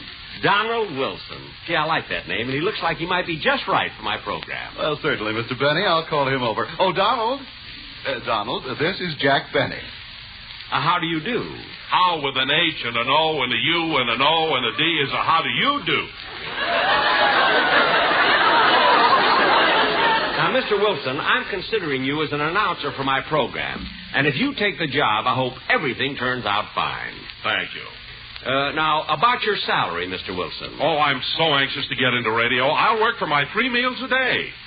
Well, I wasn't planning to go that high. Look, Mr. Wilson, money isn't everything, and you said yourself that you were anxious to get into radio. I know, but if I'm not going to make a halfway decent salary, why should I go on a show that's down? It's not down. How did I get in the script? It's in there because it happens to be true. It is not. It is true. It is not. Jack, you're ruining the whole scene. I don't care. My show was never down. It was true. You stay out of it. Don't pick on him, Green Eyes. What? That does. Jack, let's get back to my story, the story of my life. I don't care about your life. I'm sick of it. I'm going home. Goodbye. Jack! G with an O, with an O, with a D, with a B, D, bye. Goodbye. Don't try and be nice to people. Where did the Sportsmen come from? Were they a quartet before they were formed for, or were they formed for this, or were they singing before? No, they were going quartet before Jack hired them, and very successfully too, and made a great reputation for themselves. And it was all built out of a hum. Jack would ask them a question, and in harmony they would hum, and that was the thing that started their career on the Benny Show. And they'd start whatever song was popular, and they'd do the normal lyric, and then they'd come back with special lyrics for Lucky Strike cigarettes. That's right. Hey, Jack, look out the window. Here comes Don Wilson with that quartet. Oh, yes. I wonder what they want now. Come in. Hello, Jack. Hello, Mary. Hello, Don. Hey, Jack, look who I brought with me. I know. Hello, fellas.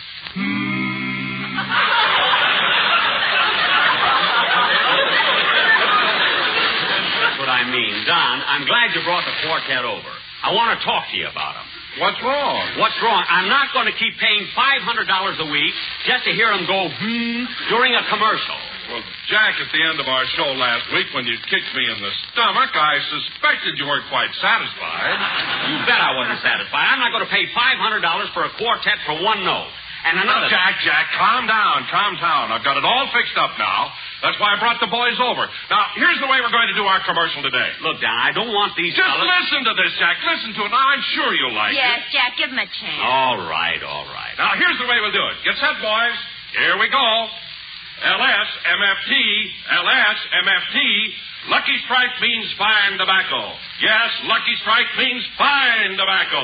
LSMFT, la la la la la, hee hee hee. LSMFT, la la la la la. Go round. Down, that's not what I want. Go free and easy on the draw. That's not what I want. LSMFT, la la la la la, hee hee hee.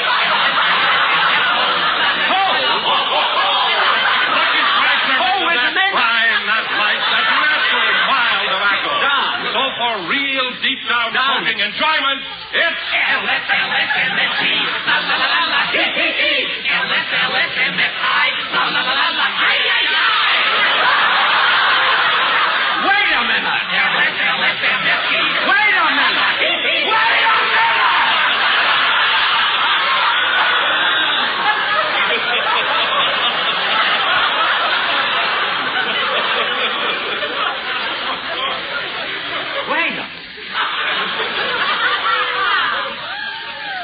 Heaven's sake. I mean, what kind of a commercial do you call that? What's the matter with you guys?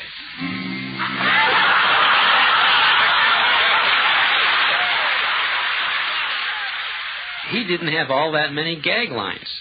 Oh, Jack has often said, I'm the biggest straight man in the business. And there was many a time when...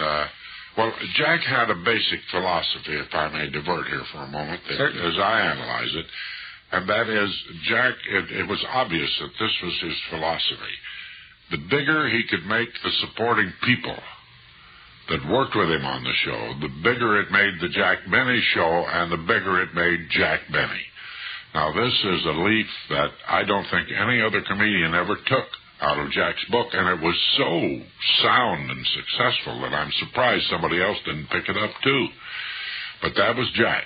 That was the generosity and the thoughtfulness and the great showmanship that was reflected in Jack's operation in all the years he was on the air.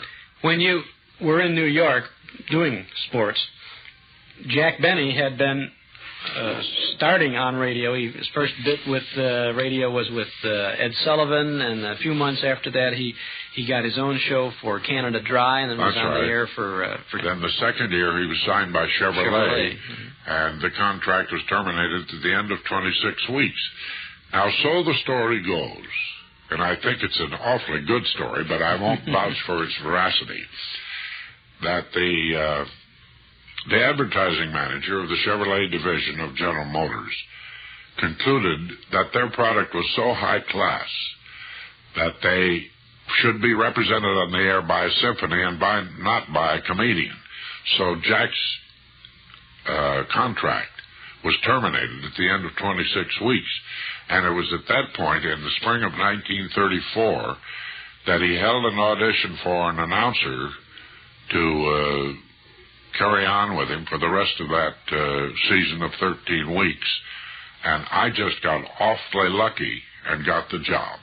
I was thrown into a general audition with all the other stock boys and the freelance men around town. And the only answer I can give, how did it happen?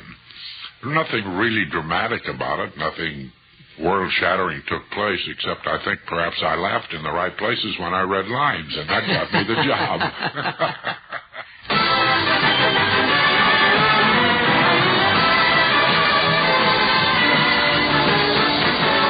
Jack Benny with Mary Livingston, Rochester, Dennis Day, Bob Crosby, and yours truly, Don Wilson.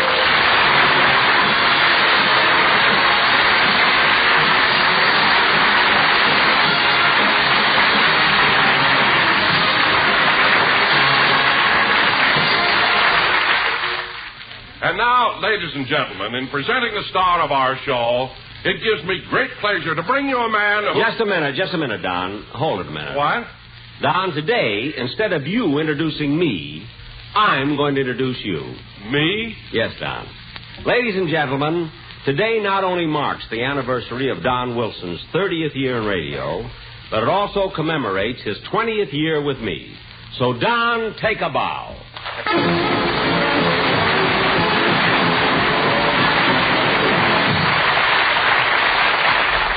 Jack, this is so touchy.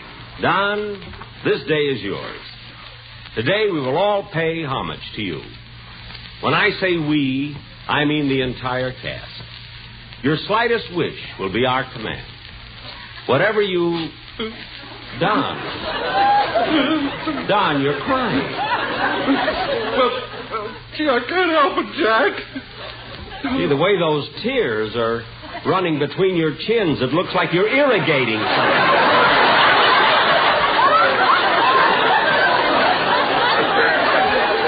Now, Don, please stop sniffling. Well, I'm all right now, Jack. I just couldn't help getting emotional when I realized that you've been with me for 20 years. No, Don. You've been with me.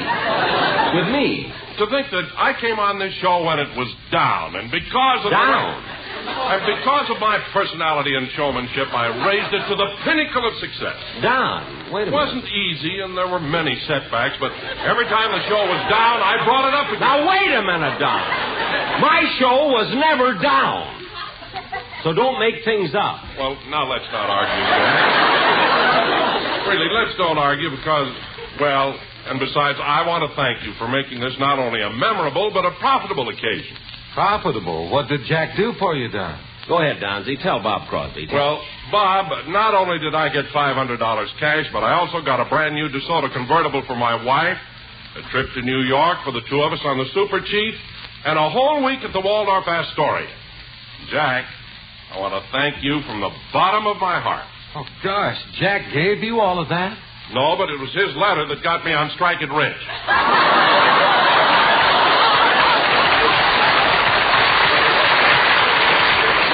You're darn right.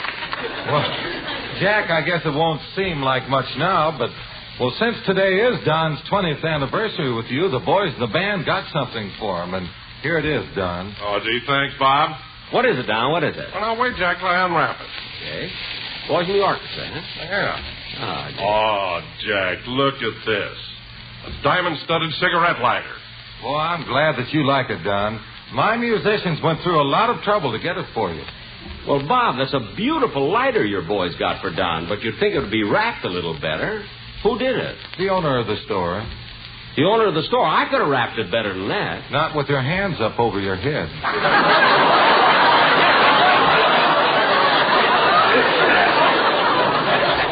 Bob, you mean the boys held up a jewelry store? Well, it was an accident, Jack. You see, when they walked into the store, Remley had his guitar under his coat. Uh-huh. The man thought it was a machine gun. He threw up his hands and said, "Take anything that you want." That's still dishonest. Frankie should have opened his coat and showed the jeweler that it wasn't a gun. Oh, Frankie did better than that. He took out the guitar, started to play, and the guy said, "Look, you got what you want. Stop torturing me."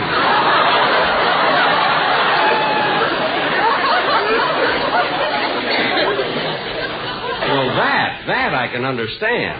Anyway, Bob, it was very nice of your boys to bring down that present. Well, he deserves it, Jack. After all, he took this program when it was down, and he started... It wasn't down!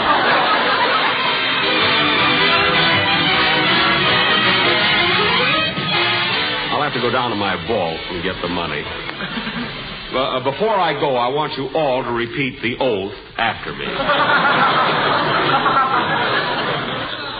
I promise not to reveal that Jack Benny has a secret vault hidden in his home. I promise not to reveal that Jack Benny has a secret vault hidden in his home. And if I should tell anyone, either consciously or unconsciously...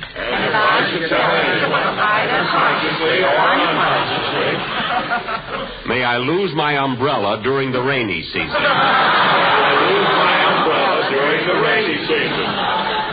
Now, everybody bow their heads while I...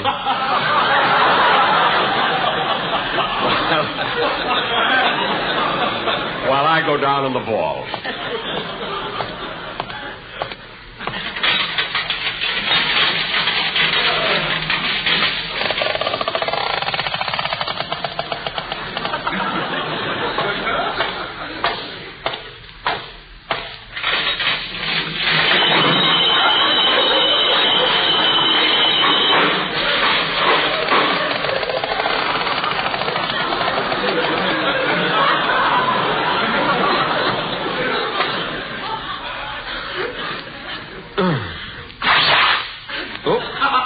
tore my pants on the barbed wire.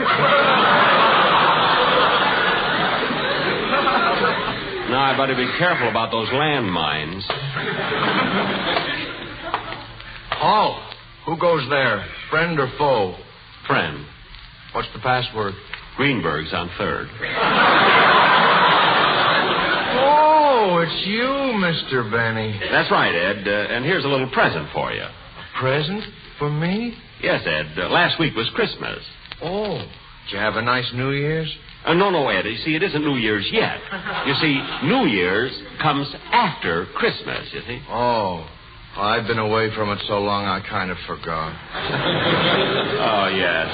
You know, Ed, this year things are going to be a lot better. They're starting to make automobiles again. Automobiles? Yes. Yeah, they're like buggies, you see, with motors in them. You know, you drive them down the street. Well, won't they frighten the buffalo?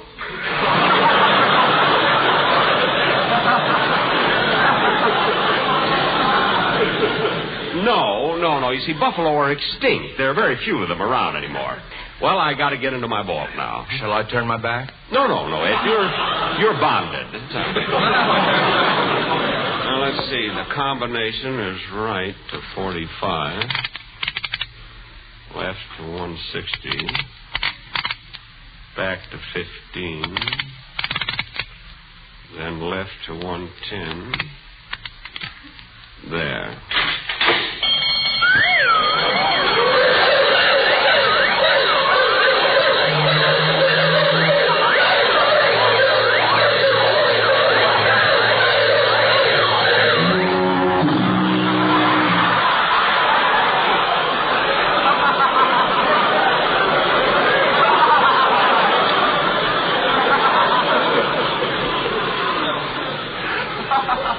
I'm glad the factories are reconverting. Now I'll be able to buy a louder burglar alarm. Mr. Benny, how much money are you putting in? I'm not putting anything in, Ed. I'm taking some out. My, this is thrilling. Well, so long, Ed. Happy New Year. Same to you. Whoopee.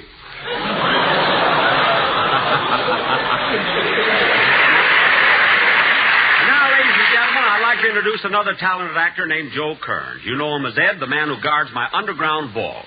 He's been there for years, and whenever I go down to get money, he always says... Oh, who goes there? Friend or foe? Friend. What's the password? A penny saved is a... Oh, it's you, Mr. Benny. I did not come up with that particular idea. Writer George Balzer. On that particular week... Milton Tack had that part of the show, and I think that was tied into one of our radio stations. While Sam and I were doing the second half with the radio station, they were doing the part at home with the packing and the calling around to the different cast members and so forth regarding the upcoming trip.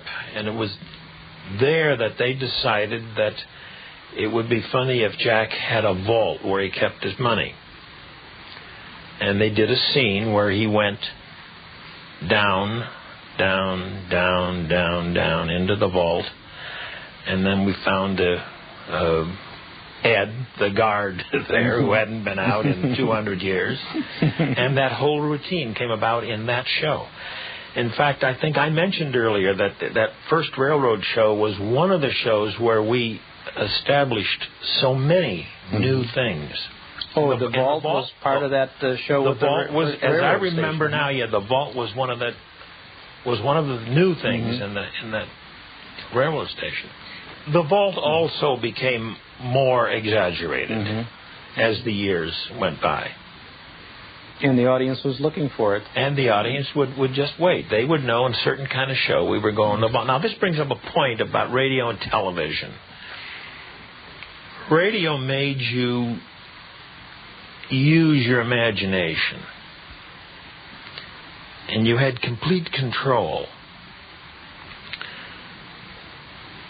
When we went to television, we thought, hey, wouldn't it be great, because the vault has become such a part of our radio show, if we did the vault on television? So we did. We built the deepest underground place.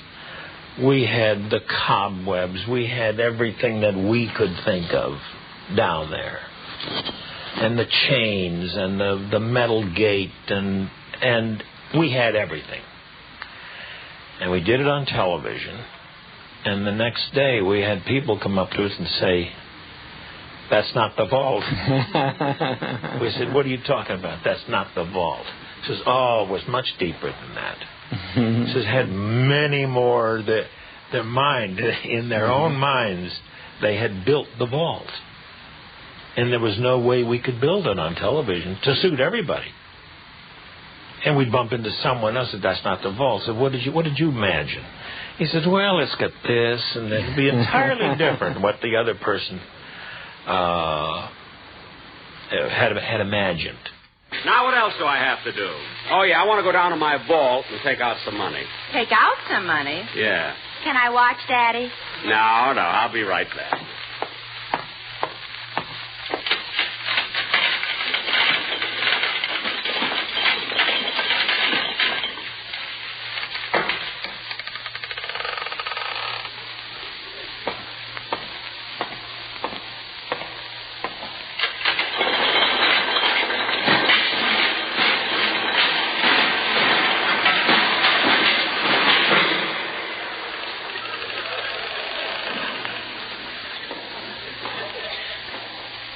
Who goes there, friend or foe?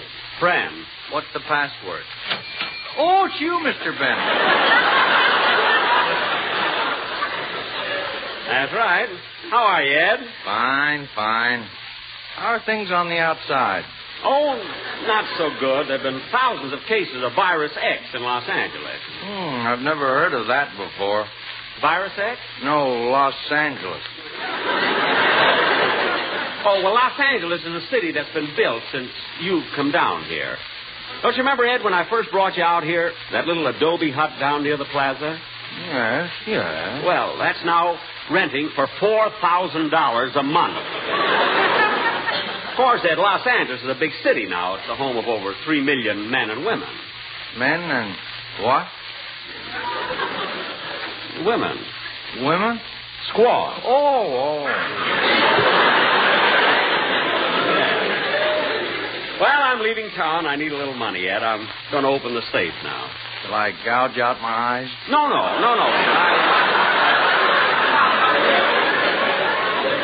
No, Ed, I trust you. Now, let's see. The combination is right to 45, left to 160, back to 15, then left to 110. There.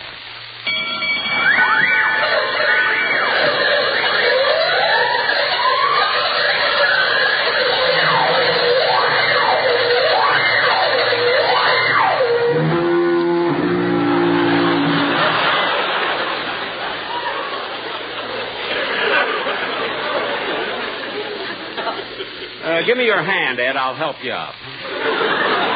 It's my own fault I shouldn't have stood so close to it. Yeah. Now, let's see.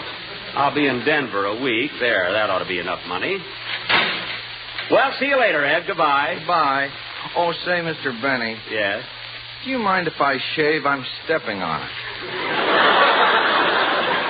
Oh, why bother? You'll only have to buy clothes. So long, Ed.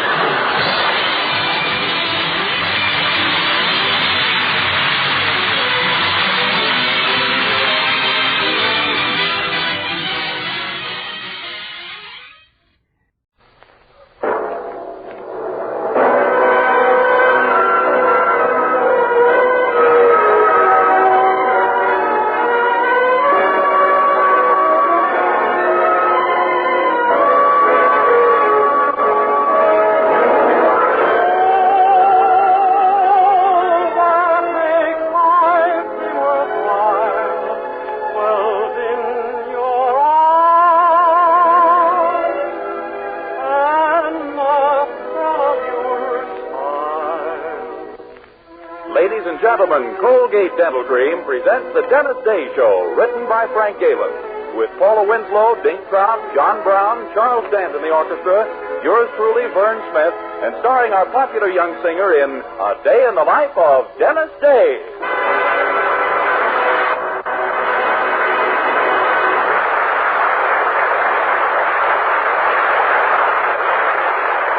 Twice a day and before every date, use Colgate Dental Cream to clean your breath while you clean your teeth.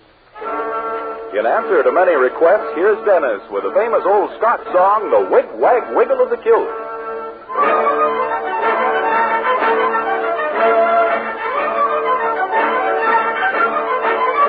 I'll never forget the day I went and joined the 93rd. The chums I used to run with said they thought I looked absurd. They saluted me and gathered me in a ring. And as they wagged me tar to kilt, they all began to sing. He's the bra-bra, heel and laddie, private Jock McDade. There's not another soldier like him in the Scotch Brigade. Reared among the heather, you can see he's Scottish built. By the wig, wiggle, waggle, wiggle of the kilt. I am telling you, there's nothing like the skell of the bagpipes and the wiggle of the kilt. I'll never forget the day we were ordered on review. The king came down to see us and the queen was within too. As I marched by the royal coach, the king just shook his head. The queen put on her royal specs and looked at me and said, "He's the broad Highland laddie, private Jock Brigade. There's not another soldier like him in the Scotch Brigade. There among the heather, oh, you can see he's Scottish built by the wig, wiggle, waggle, wiggle out of the kilt. Oh, dear, he's too utterly.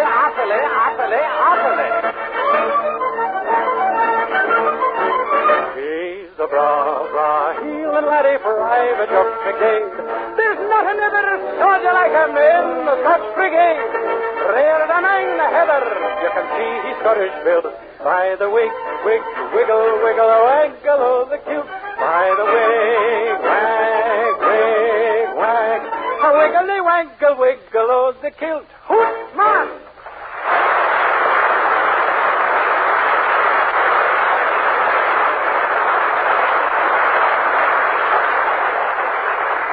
Colgate Dental Cream cleans your breath while it cleans your teeth. No other toothpaste does a better job of cleaning your teeth than Colgate Dental Cream. For Colgate Dental Cream has a safe polishing agent that cleans your teeth both gently and thoroughly, brings out their natural sparkle and beauty. And scientific tests prove that Colgate Dental Cream cleans your breath while it cleans your teeth. Yes, actual scientific tests prove conclusively that in 7 out of 10 cases, Colgate Dental Cream instantly stops unpleasing breath that originates in the mouth. Colgate Dental Cream is famous for its wonderful wake-up flavor, too. Nationwide tests of leading toothpastes prove that Colgate Dental Cream is preferred for flavor over other brands tested. So try Colgate Dental Cream to bring out the natural sparkle and beauty of your teeth. For a wake-up flavor you'll thoroughly enjoy. And use Colgate Dental Cream twice a day and before every date to clean your breath while you clean your teeth.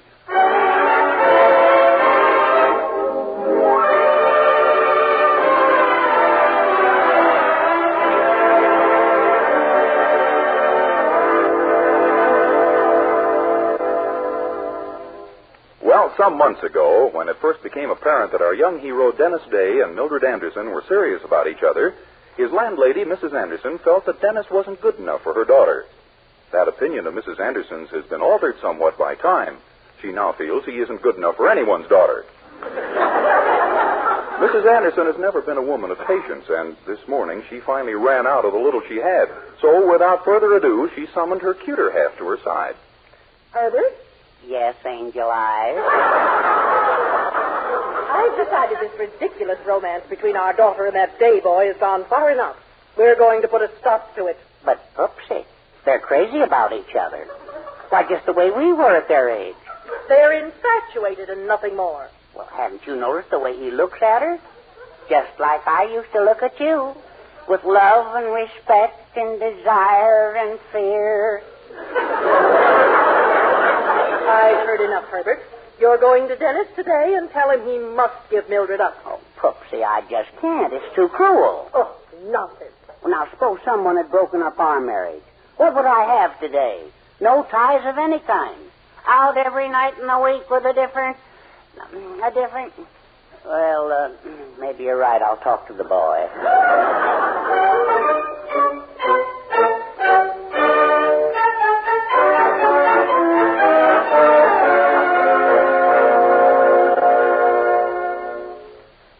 Dennis, my boy? Yes, sir? I have a message for you from headquarters. What does she say? It's been decided that when Mildred gets married, she must be supported in the style to which she is accustomed. Gee, that's swell. We'll be very happy to live here. Afraid you don't understand, my boy. Mrs. Anderson doesn't want you and Mildred to see each other anymore. Not see each other anymore? No. But Mildred and I want to get married and have a home of our own and 3 or 4 children. It wouldn't be easy under those conditions.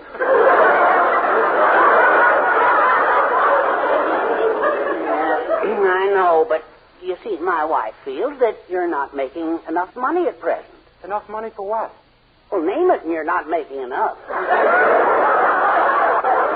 Well, it's true that I use the simplified form for my income tax. It is indeed. Gosh, you know, I hate to see you and Mildred break up, son, but you're making only $8 a week, and, well, Yeah, I know. You've asked Mr. Willoughby for a raise down at the drugstore, I suppose. Sure, lots of times. He gets very upset. His eyes pop out and he starts to shake. Oh, that isn't good for him. It isn't good for me either. I'm what he shakes.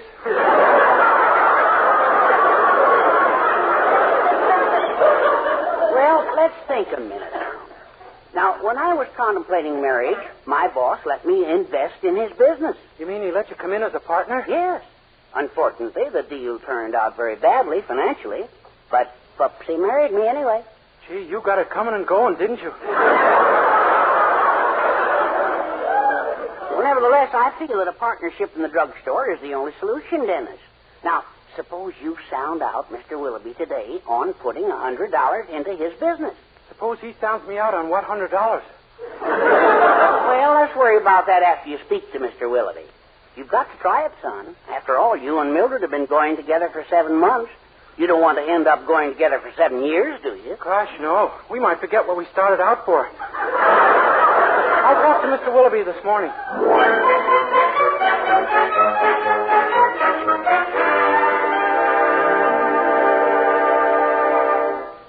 Mr. Willoughby? Yes, Dennis? I've been thinking. On company time, use your lunch hour for that kind of nonsense.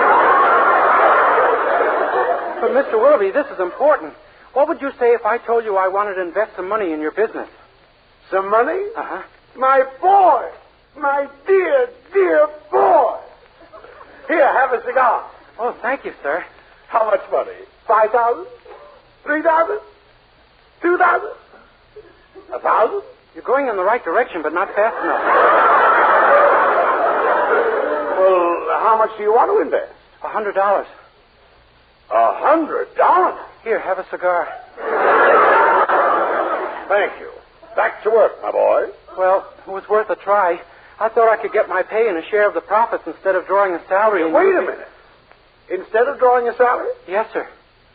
Son, this is the time to invest in a sound business. Things are booming today like never before in history. Really? Why, yesterday I heard you tell a customer business was never worse. Well, you've got to expect little fluctuations from day to day. Oh. I'll tell you what I'll do, Dennis. For $100, I'll give you 3% of this drugstore's net profit. Oh, boy, what'll that come to? Well, if business picks up a little, nearly $7 a week. Mr. Willoughby, I don't consider this a great step forward. Well, Dennis, you don't want to be a wage slave all your life, do you? I didn't, but it's beginning to look better to me now.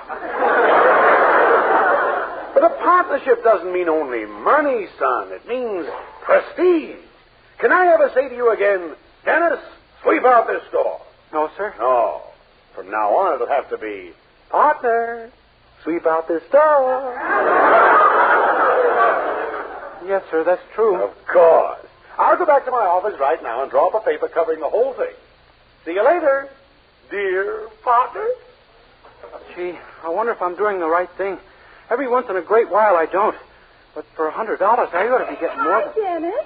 Oh, hello, Mildred. Daddy told me you were going to talk to Mr. Willoughby about a partnership. Did you? Yeah, he's inside now drawing it up. Oh, Dennis, how wonderful. At last you've taken your first step in the business world. And who knows where it'll end? It can't go far. 7 more steps and I'll starve to death. What do you mean? Well, it turns out that partners get less money than wage slaves. But, Dennis, you can't back out now. It's an investment in your future. Don't you want to prove to people that you're a man? Well, I think I ought to let them rely on circumstantial evidence. But don't you realize this partnership is our only chance? Mother won't let us see each other again if you don't take it. But I don't even know where to get the $100. Well, you could try the bank. They lend money to anybody who's considered a good risk, or even a fair risk. Yeah, but I'm classified as foolhardy. You're nothing of the kind. Go down to the bank and see Mr. Courtney personally, and tell him you want a loan. Well, okay, I'll go. But I have a terrible premonition, a horrible feeling that somehow this is going to lead to another of my normal days.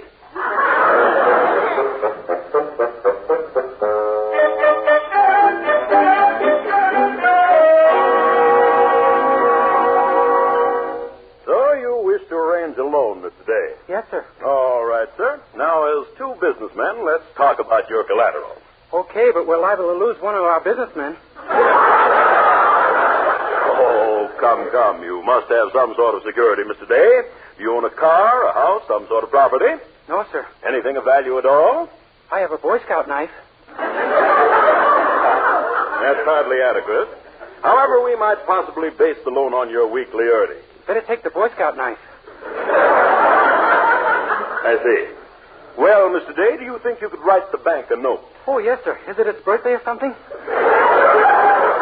I mean a promissory note. Oh, one of those. Yes, one of those. What are they? Mr. Day, I'm a very busy man. Suppose you leave your name and address, and if we don't get in touch with you very soon, it won't surprise me. But, Mr. Courtney, really, Please, Mr. Day, come in someday when I haven't quite so many personal troubles on my mind, but not today. Oh, yes, sir. I guess you mean about your daughter and that French count. I read about it in the paper. Yes, my daughter thinks she's in love with him. My own daughter losing her head over a pony like that.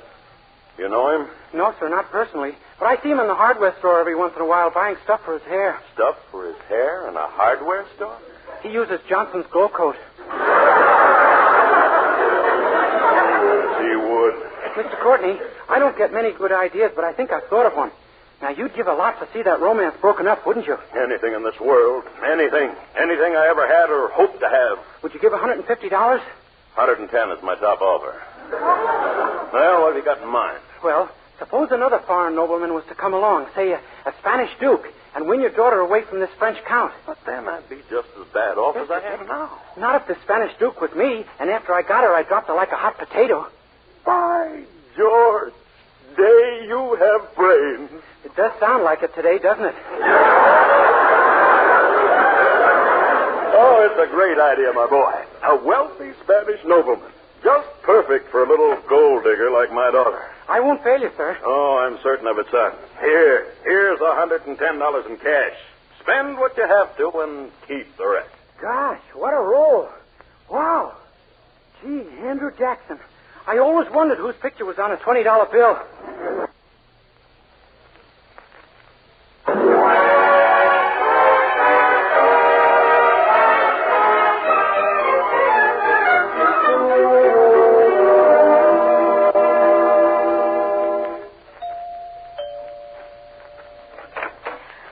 Yes? Senorita Courtney, permit me myself to introduce. I am... Oh, of course. My father told me you were going to call on me. You're His Highness the Duke Ricardo Alvarez y Velasquez y Ramon de los Trujillo. Am I pronouncing it right? If you are not, who is going to? Well, do come in, Your Highness. Or may I call you by your first name? Oh, see. Pick out anyone you like.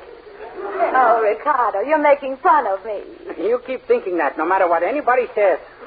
You're cute. And Daddy tells me you're just enormously wealthy. Oh, see. I am loaded.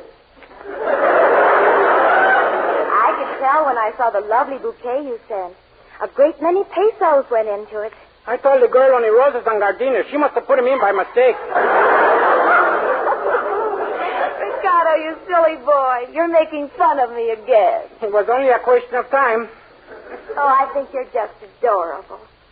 Did my father happen to mention to you anything about me being engaged? Oh, see, to a man, I think he said.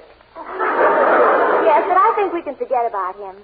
You're so much nicer and richer. Oh, see, I am the white sheep of my family. Yes, isn't it wonderful? And you know, Ricardo, since I've been going out with the Count, Dad's cut off my allowance. Huh? There are any number of little things I'd love. That is, if you... Oh, say no more about it. We'll go down to the 5 and 10 and run amok. Right up to $10. Oh, Ricardo, you're adorable. That's the best joke yet. This time I hoped I had missed. There's the cutest little shop in Middletown. You especially will just adore it. We'll drive over. But, Senorita, really, I don't think we should... Oh, don't be silly. I don't object to your generosity in the least. That's the prerogative of royalty. See. Huh? Sure. Come on now, you can tell me all about your subjects in Spain as we walk to the car. My subjects? Yes. What are they like? Oh, the same as here. History, chemistry, algebra. Ricardo, you darling.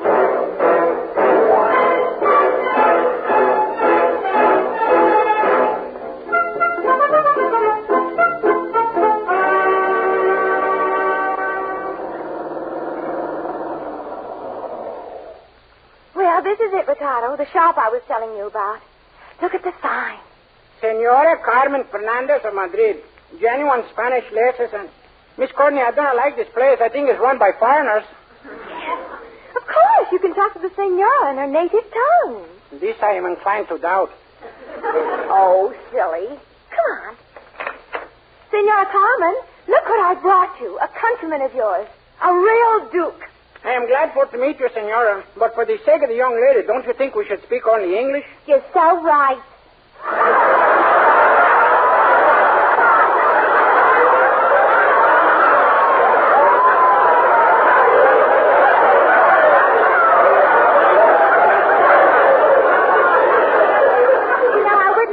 Talking Spanish.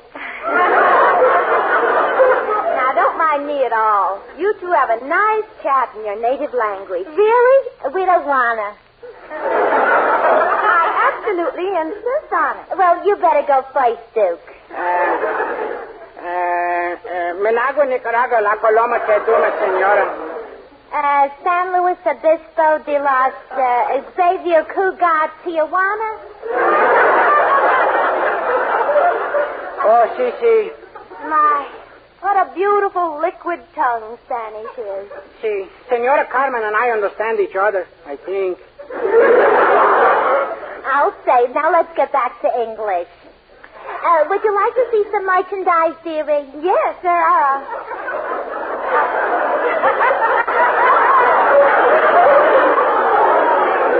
There are a few little things I could use. Oh, I got some lovely things in, dearie. Look, isn't this a gorgeous negligee? Oh, it is. May I have it, Ricardo? The Duke is going to pay for it? Why, yes. This gives me pause. Cash or check, Duke? Well, how much is it? $125. Oh, cash, of course. What's $1.25 to me? I got millions. The price of the negligee happens to be $125. Huh? Wrap it up, senora. Give her the money, Ricardo. But Give it to her, Ricardo. But all I have here is 110, I'm sure. Oh, well, that'll do fine, thanks. And I'll deliver it tonight. Oh, thank you, darling. And I'll have her deliver it to you so you can give it to me tonight in person. Dennis? See, but I... Who? Oh, silly, I knew you all along. You're Dennis Day, the soda clerk in Willoughby's drugstore. You pretended to be a Spanish nobleman to meet me. Because you're in love with me. Me? Oh, no, you're wrong, Miss Courtney. You're making a revolting development positively repulsive. Don't try to hide it, Dennis. I knew when you bought that expensive negligee for me. I think you're the sweetest boy I've ever met. I'll never let you go again. Ever. Well, Dennis, my boy, I guess there's only one thing for you to do. Drop dead.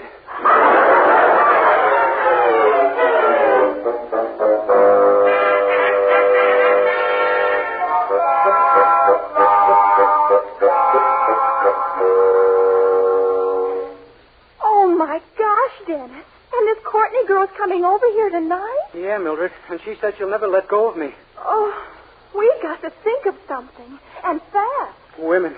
That's the trouble with this world. There's too many of them. If a person isn't a man, he's got to be a woman. There ought to be a third choice. Wait a minute. Women. Suppose you convinced her that you couldn't be true to her. That you're a regular devil with the women. Isn't there some idea that's less fantastic? Oh, you can do it, Dennis. Don't you see? I'll come to the door with a telegram or something. And you pretend I'm a stranger and make violent love to me. When she sees how fickle you are, she'll never speak to you again. Well, I'll try it, Mildred.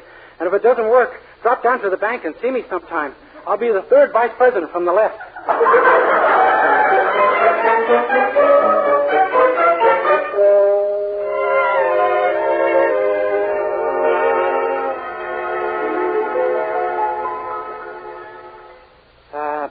Miss Courtney? Yes, darling. There's something I feel you should know. I could never be true to you. I believe in polygamy. What? Yeah. Strictly the gay life for me. Night after night. Nightclubs, parties, drinking champagne out of ladies' slippers. First removing the ladies, of course. You mean your girl crazy? Yeah. I wouldn't be good for you, child. I'm just an old tea bag in the cup of romance. I've been dunked too often.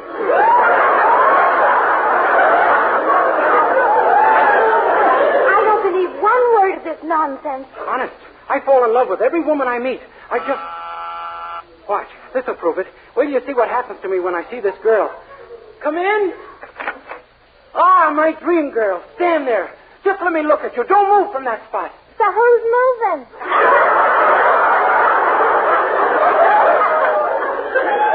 Oh, it's you. Dream girl, I'm mad about you. I can't live without you. I can't. Force yourself.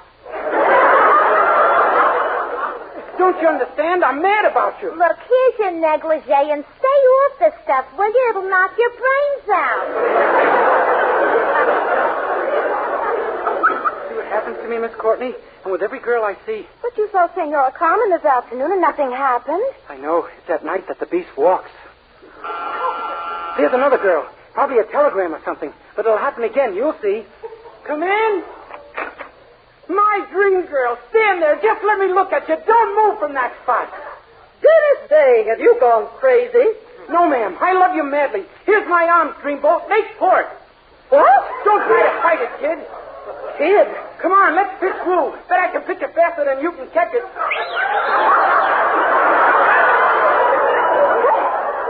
I've heard enough, Dennis Day. I never want to see you again. Come here, young man.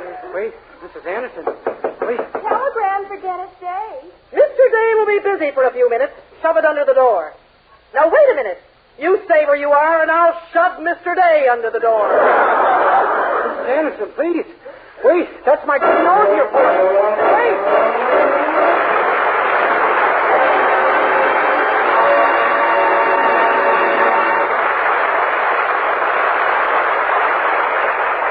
Dennis Day will be back in just a moment with a song. But first, here's a fact worth knowing. Colgate Dental Cream cleans your breath while it cleans your teeth. And that's important, as our Colgate players are going to demonstrate for you. Our Colgate curtain goes up on a girl and a boy. The boy is having trouble, and he doesn't like it. Doggone it, honey. How come you treat me like you do? You get me thinking things are solid with us, and then you quick freeze me like I was a raspberry. Well, don't blame me. It's your own fault, Jim. Then why not tell me what it is? Come on, honey child, name it. Not me. On account of it's just too grim. But your dentist would name it, and he'd tell you what to do, Jim. And here's what Jim found out. Scientific tests have proved that in 7 out of 10 cases, Colgate Dental Cream instantly stops unpleasing breath that originates in the mouth. What's more, Colgate Dental Cream's safe polishing agent brings out the natural sparkle of your teeth, cleans them thoroughly and safely. Yes, Colgate Dental Cream cleans your breath while it cleans your teeth. And Colgate Dental Cream is famous for its wonderful wake-up flavor, too. In fact, nationwide tests of leading toothpastes prove that Colgate Dental Cream is preferred for flavor over other brands tested. So, to clean your teeth thoroughly and safely, for a wake-up flavor everyone enjoys, use Colgate Dental Cream. Remember, Colgate Dental Cream cleans your breath while it cleans your teeth. With Charles Dant and his orchestra, here's Dennis to sing his latest RCA Victor recording, Mamselle.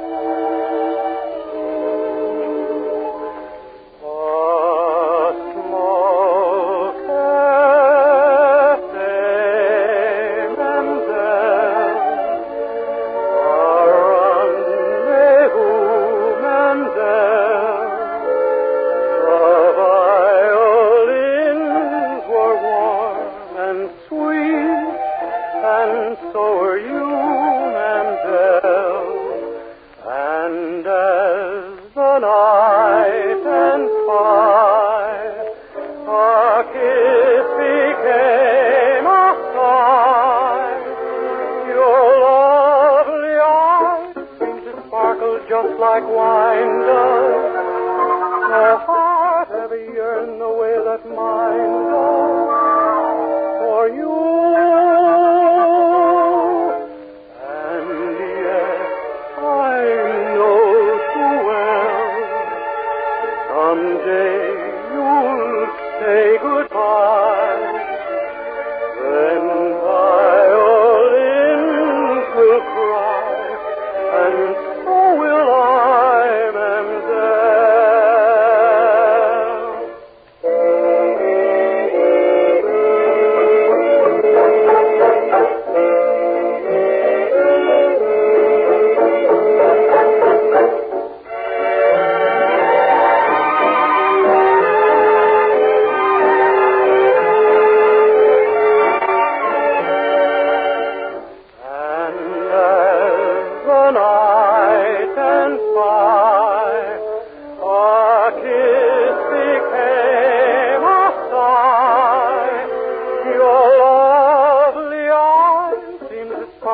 Just like wine does, no heart ever yearned the way that mine does for you. And yet I know too well someday you'll say goodbye. Then violins will cry and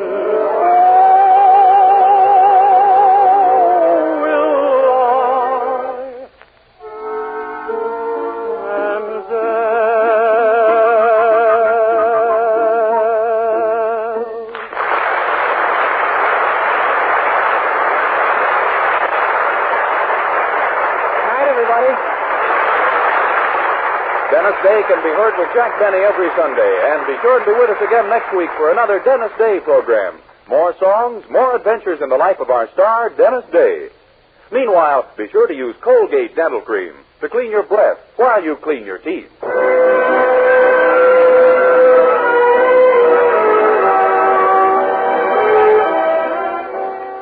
Lovely Joan Bennett is another famous Hollywood star to rave over Cashmere Bouquet Beau Cake, the new cake makeup sensation. Joan Bennett says, I'm wild over Cashmere Bouquet Beau Cake. So clever, so practical, with the makeup sponge in its own moisture-proof compartment right in the compact. Yes, Cashmere Bouquet Beau Cake, for the first time, brings the makeup sponge right inside the case. Buy the new cake makeup sensation, Cashmere Bouquet Beau Cake, at cosmetic counters today.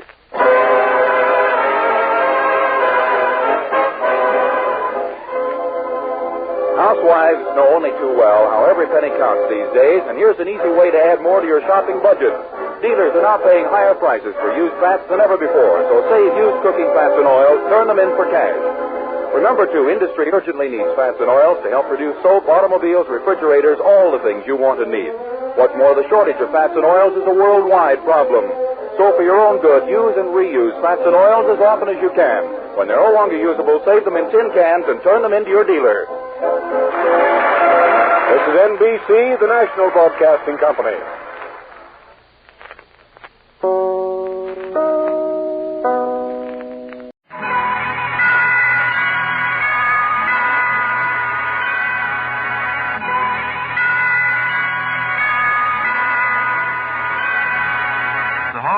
Ivy, starring Mr. and Mrs. Ronald Colman.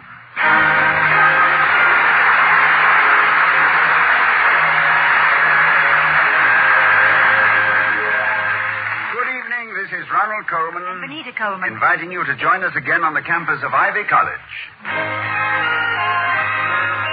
now, the halls of Ivy.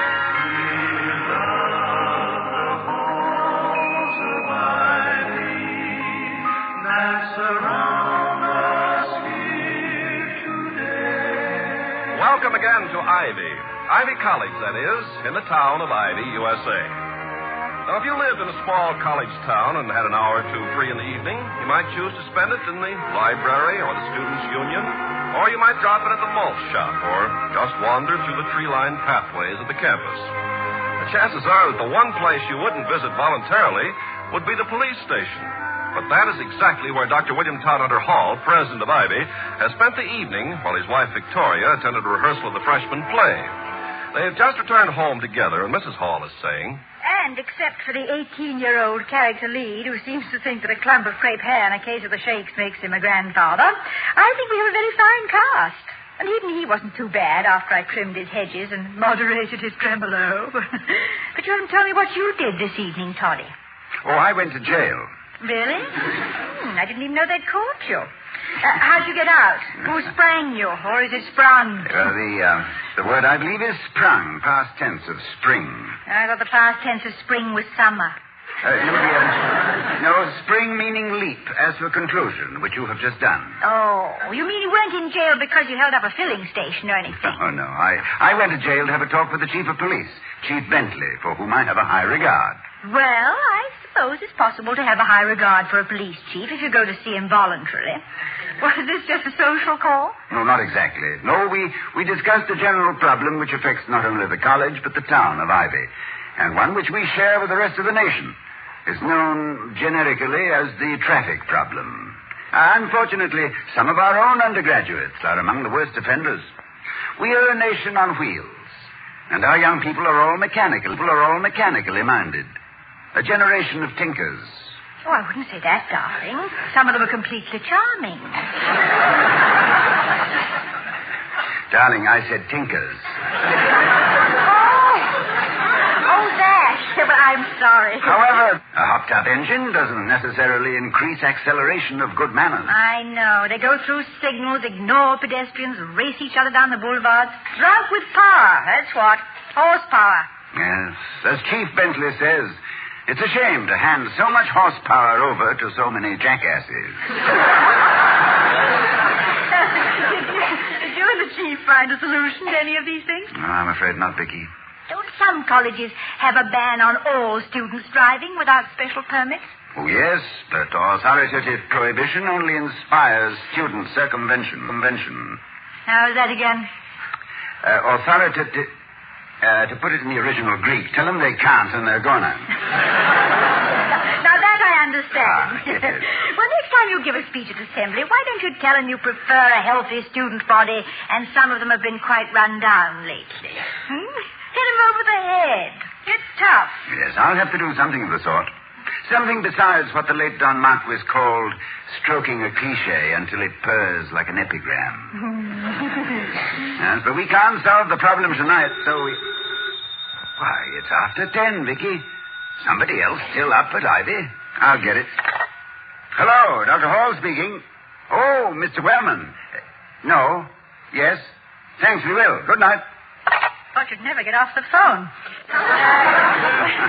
What was Mr. Wellman so wordy about? Well, it seems we had to turn on the radio immediately and listen to what's going on over the campus station IVY. Whatever it is, it has Mr. Wellman in a swivet. Swivet? Yes, dear. Well, that should be very becoming to him. Well, let's turn on the radio, darling. It's funny, because from 10 till midnight, there's never been anything but that stupid disc jockey, Jack Hatter, and his clatter-chatter. Clatter-chatter? Jack Hatter? I'm afraid there are cultural influences around me of which I have been uninformed. He's a very nice boy. I never could understand why he's majoring in biochemistry when he wants to be a radio announcer. Well, maybe he's trying to find a preservative in which to keep his pear-shaped That was tone. Jimmy Jones and the Joint You know, most Jumpers radio... with their newest recording, The Night Shift Stomp. And now, folks, and I wish my father, back in about 1925, had copyrighted the words "and now," I'd be a rich boy today and wouldn't have to do this degrading sort of thing for a living. And now, see what I mean? And now the new sensational feature of our program, that turner over of leaves and peeker behind twigs, the voice of the ivy vine. For reasons instantly obvious to the listener, the voice must remain unidentified. You don't know her, but she knows you. I wonder why this is so interesting to Mr. Wellman. I bet we'll know in a minute. Voice, you're on. Show them how you follow the ivy vine down to the roots and dig the dirt. Hello, everybody. This is your voice of the ivy vine again. I have some really choice tendrils off the ivy vine tonight. First, the request. Will the young couple who've just set up housekeeping please return the mahogany coffee table accidentally taken from the student lounge one night last week? No questions will be asked. I got a question. How does one accidentally lift a coffee table? Well, it was probably stuck to the cup. You know, I'll never understand why you don't have your own program. I know. What glamour girl is secretly wearing 3 fraternity pins at the same time? Doesn't she realize what'll happen when the boy...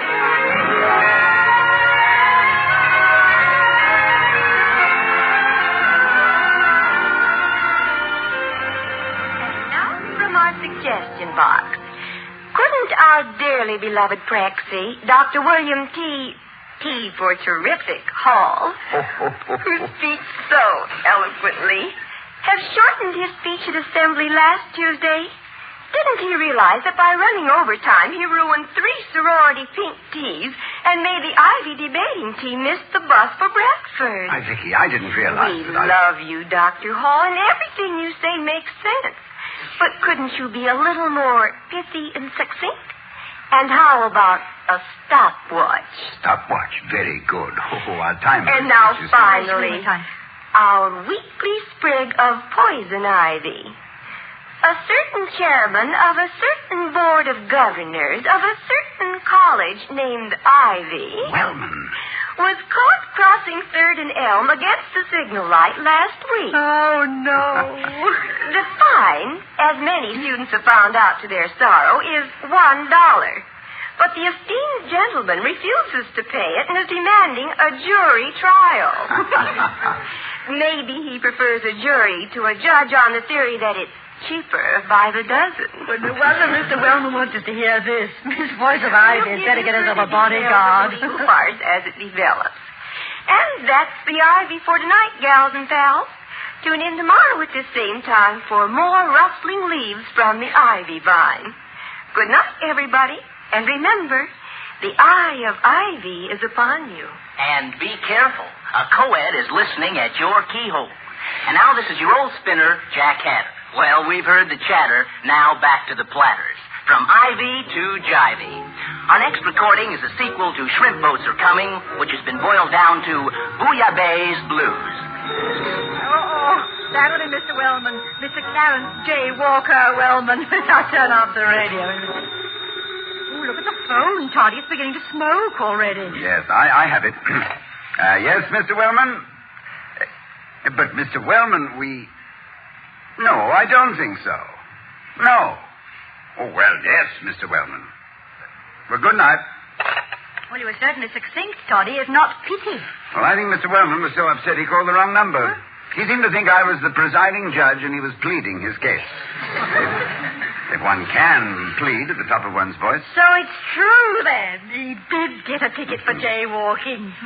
How absolutely lovely. How long can you get for that? 90 years, maybe? Yet think of it, 90 years in a swivet. He's lucky he just got a citation instead of a ride in an ambulance. Yes. Tell me, do you dare to repeat to a lady what Mr. Wellman said on the phone? Oh, he threatened libel suits and demanded that I have the girl taken off the air immediately. He didn't give me a chance to tell him that I don't agree with him. After all, you know, it's very helpful to hear the truth about yourself. I wonder who that girl is. She certainly has spunk. Somehow I feel I've heard that voice before. I know one thing. If she keeps this up, she's going to be a terrific hit. Well, everybody in Ivy will be listening to her, including me. Well, you really think you've heard that voice before, Vicky? Just recently, too. Let me think. Who did I see yesterday? Marion, Mrs. Quincannon, Jane, Edna? No. Tuesday?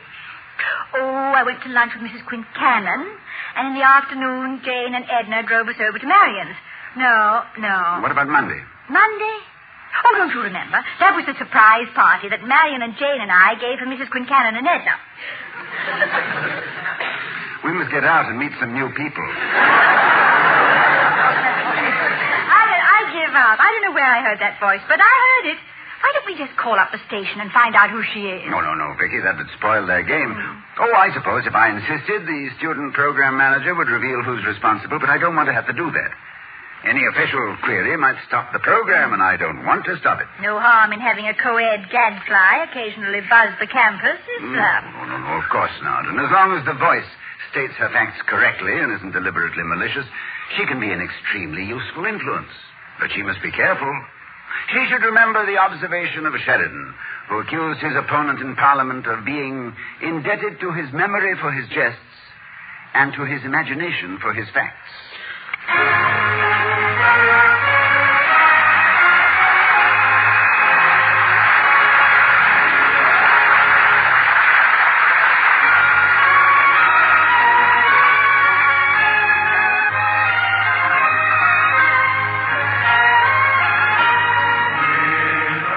Of America is bringing you this presentation of The Halls of Ivy, starring Mr. and Mrs. Ronald Coleman.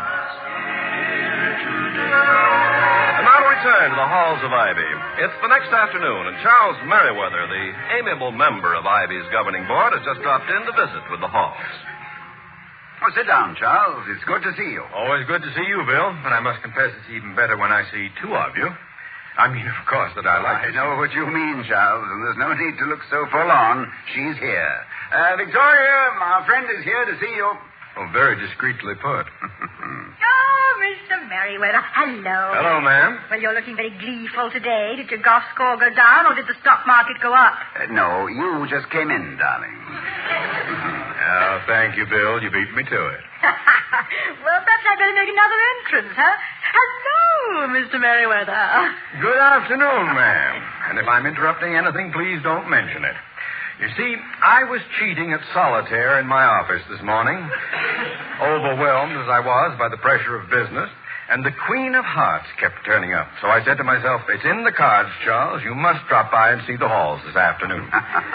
Not that you look anything like the Queen of Hearts, ma'am. You have a much better profile. But the significance is obvious. Well, I'm glad to be part of your deck, Mr. Merriweather. Tell me, Charles, did you by any chance hear the mystery voice of Ivy last night?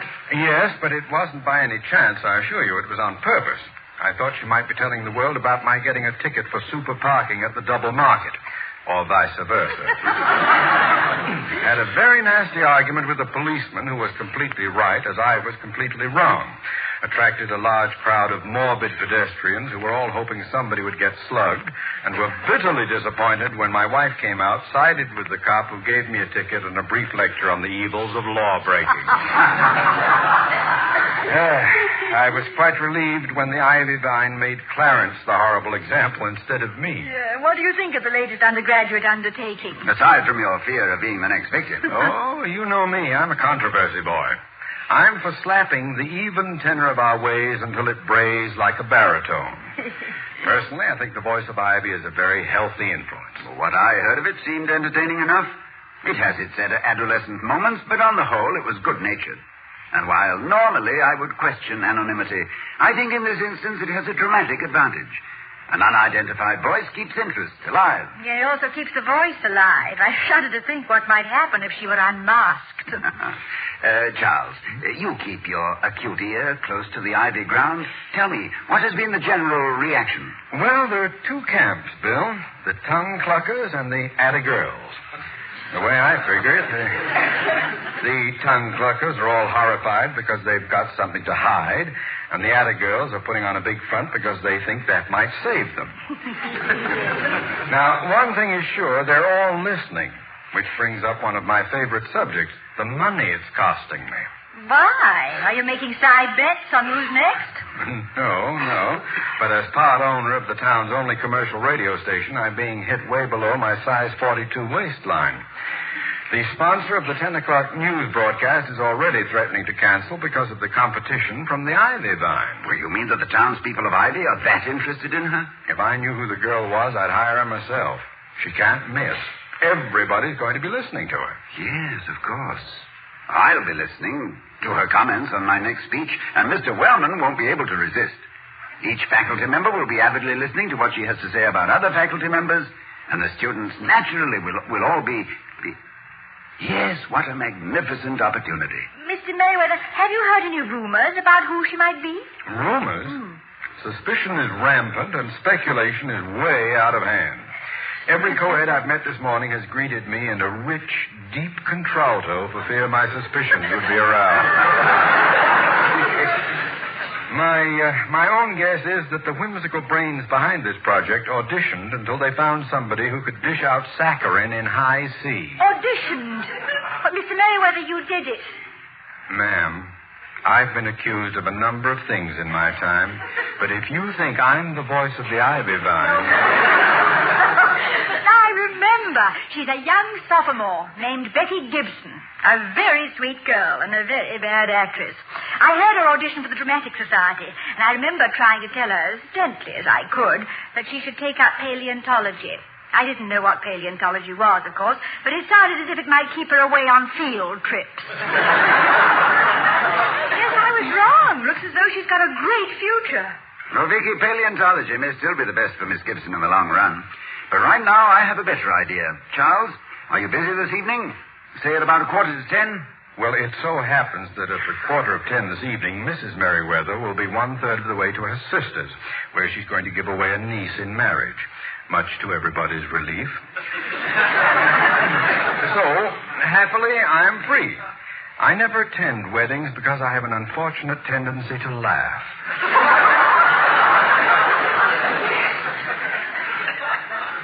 Heaven knows why. At a wedding. Why? What's up at 9:45? Perhaps it's slightly unconventional for a college president, but, Vicky, do you think we dare? Well, if I was thinking about what I think you're thinking about, I think it's a perfectly lovely idea. Well, thank you, darling. In that case, perhaps the three of us can pay a surprise visit to radio station IVY tonight. We'll see the megacycles at work. And not Meg. Kill. I will, if necessary.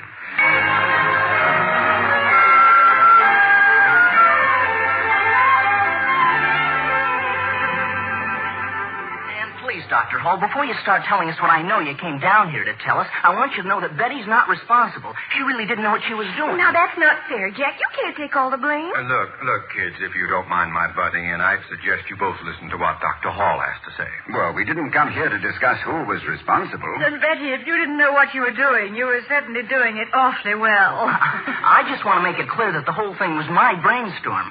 You see, Dr. Hall, it started as just a gag, but the response has been so terrific that I'd begun to think it might work into something, well, really big. Up to now, that is. Well, I see no reason why it can't develop into something important for Ivy. That is, if you keep within the bounds of good taste and accuracy and public service. You mean you're not sore? And after what I said about you last night? Oh, Dr. Hall enjoyed that. Yeah, you were quite correct. Stopwatch indeed. Very good. But as long as you mix your critical thrust with constructive pats, you'll have a balanced as well as an entertaining program. Dr. Hall, would you mind repeating what you just told us before witnesses? Of course not. What'd I tell you, Betty? All the skeptics who said we'd be thrown out on our ears. I knew Dr. Hall would back us up. Yeah, wait a minute, Jack. There's strings attached. I beg your pardon, Mrs. Hall? Oh, you'll pay through the nose, son, before you're through. We call this a sinus operation. We had a double reason for coming down here tonight, Jack. First, to compliment you on your enterprise, and also to ask a favor of you. Why, anything at all, Dr. Hall. But, you mean you want to look over our material? Oh, if you mean censor your copy, no. Oh, no. However, we would like to make a few changes, not cuts, just additions.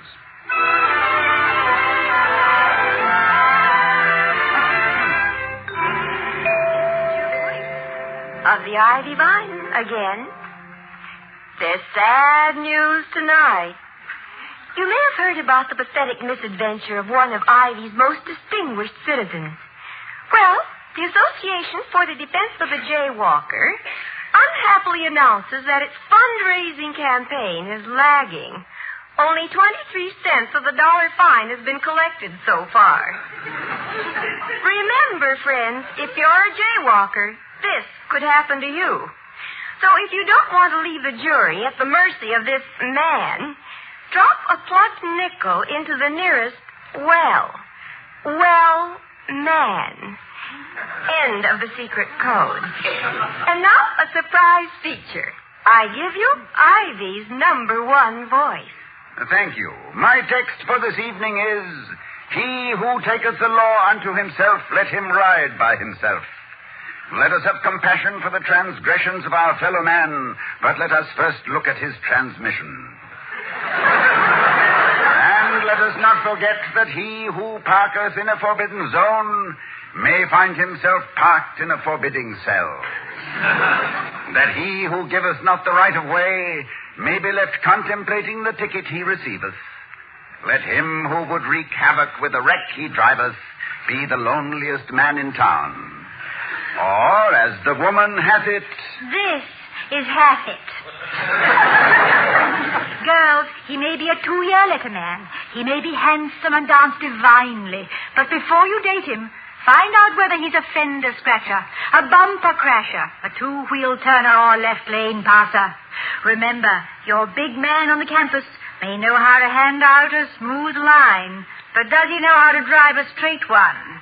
If he doesn't, you and your crush may end up in a crash. Meet him under the lamppost if you like, but not wrapped around it. And let us prove to each other that we are masters of our machines and that we deserve the freedom of our highways.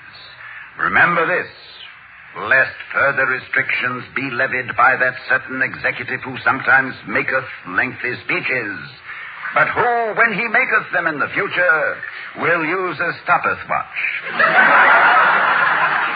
And now again, the voice of the Ivy Vine. Thank you.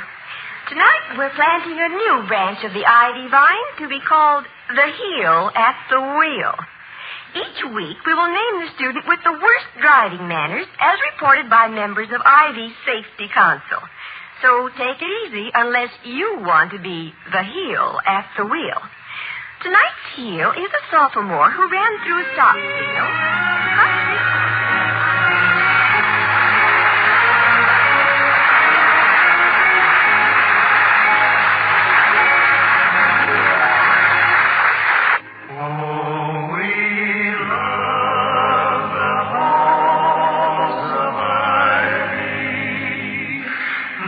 Surround us here today, and we will not forget, though we be far, far away, to the hallowed halls of every voice will bid farewell and shimmer off in twilight like the old vesper bell.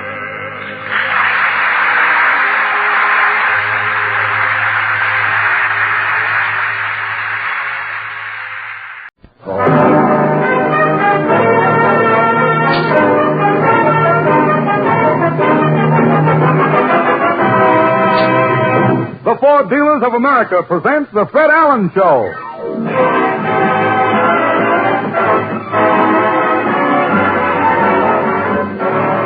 The Fred Allen Show with Fred's guests, Mr. and Mrs. James Mason, Fulton Hoff, Minerva Pius, Pete O'Donnell, Parker Fenley, the DeMarco sisters, and Al Goodman and his orchestra. And this is Kenny Delmar speaking for your friendly Ford dealer. Spring is officially here. In the southern half of the country, many Ford owners have already taken their Fords back home to their Ford dealers for spring tune-up. But if you live farther north, you may have postponed that important spring tune-up so far. Your Ford dealer wants to remind you that it's time right now to bring your Ford in so he can take winter out of its system and get it ready for smooth, warm weather driving from now on.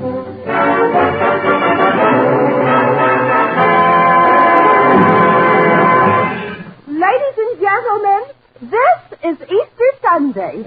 Tonight, we bring you a man who wasn't in the Easter parade today because the parade has passed him by. He's Fred Allen.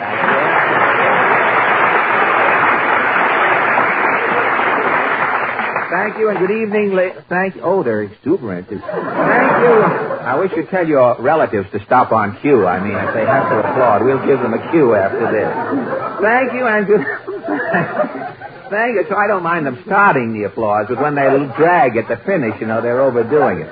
Thank you and good evening, ladies and gentlemen. In Portland, I heard you mention the Easter parade. It so happens I was in the parade today, and if you saw me, you have to admit that I looked pretty sharp. Oh, Mama said you were as sharp as a Eubangi's pout. A Eubangi's pout? Well, I'd like to auction that joke off. Could I get one laugh, please? Eubangi's pout? Could I get one? Could I get one? Going. I've got one. Could I get two? Could I get two? Could I get one? Could I get... Well, how about the silk hat, that pallbearer sombrero I was wearing? What about that? Mama said your head looked as though it was hanging out of a ship's funnel. What's that? Can I get one? Can I get two? This is going to be a battle of wits tonight. It's too bad you didn't come prepared.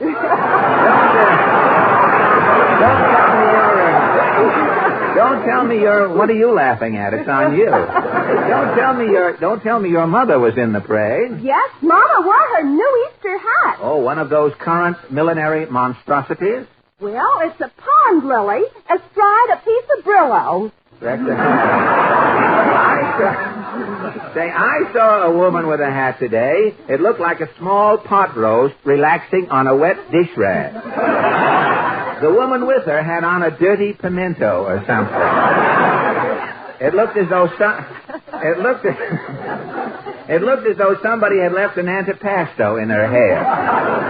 Well, the parade was wonderful. Oh, I know that. Did you see the 40 minks marching? Oh, the 40 live mink? When they got to 59th Street, the mink all stopped and spelled out Bloomingdale. Really? That's more than Bloomingdale can do. How did they dot the I in blooming? Well, one little mink jumped up on another mink's head and made like a ball. Oh, really? Tell me, did you see Adolphe Monjou in the Easter parade? No. Oh, Adolphe was applauding himself. He had on fawn gray knickers, plastic platform shoes, and just ahead of him, Mr. Monjou had a peacock prancing on a neon leash. And his muffler was a tassel. Well, enough about Easter, Portland. What's in the news this week? 2 boys in New York won Pepsi-Cola scholarships. Oh, really? Pop is sending them through college, eh? Pop? Yeah, Pepsi-Cola is a pop. Pop is sending them through college. That sounds like one of those jokes you always give me. Yes, it does. And I should have given it to you tonight, too. A line like that I wouldn't throw to a person who was drowning. Well, tell me, what else is new? Schools of sardines are swarming off the coast of California. Well, that's good news for the actors out in Hollywood. The sardines? Any actor who has 2 pieces of rye bread and can swim is sure of a sandwich. What is a sardine? A sardine is a herring in shorthand. And while you're making sure that the sardine in that gag isn't a smelt, I think I shall start for Alan's Alley. What is your question tonight? A prominent economist, after a survey conducted among 24 typical homes, says that American women work too hard. And so our question is, do you think the average American woman works too hard? Shall we go? As the sideburn said to the razor blade, brother, I'm off.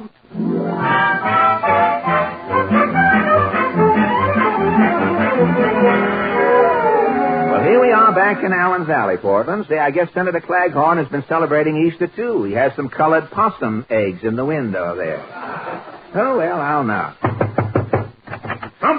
Somebody put the whammy to my panel. Yeah. Oh, it's you, Dodo Puss. Yes. Well, what's on your mind, son? Let's get going. I'm busier than the little boy's tongue when his Eskimo pie starts melting. Now? Yeah, I've been working on that new tax reduction bill. Oh, will it help the taxpayer? From now on, son, the government is going to give the taxpayer a hand instead of putting it in his pocket. Well, Senator, how can the administration afford to cut down on taxes? When the administration paid its income tax this year, they got a big exemption. The administration? They claimed Europe as a dependent. Whole world mixed up, son. Yeah. Hangovers are costing this country $1 billion every year. Hangovers? People are drinking to forget.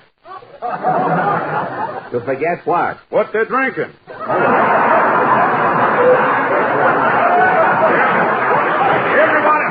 Everybody's switching. Bartenders are going crazy. Just when a bartender thinks he knows what a customer's drinking, the customer switches. Why, it shows what some people will do to get their pictures in the paper. Well, with an asterisk, too. Well, tell me, Senator, do you think the American woman works too hard? That's a leading question, son. This is election year. Well, I know. I'm like kissing Jim. My career's at stake.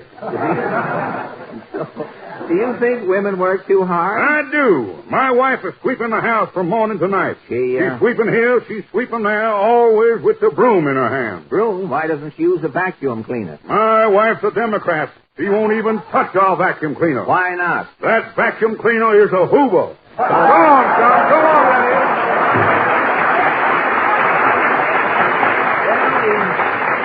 Senator has his wife on the carpet. Let's see how Mr. Moody's doing.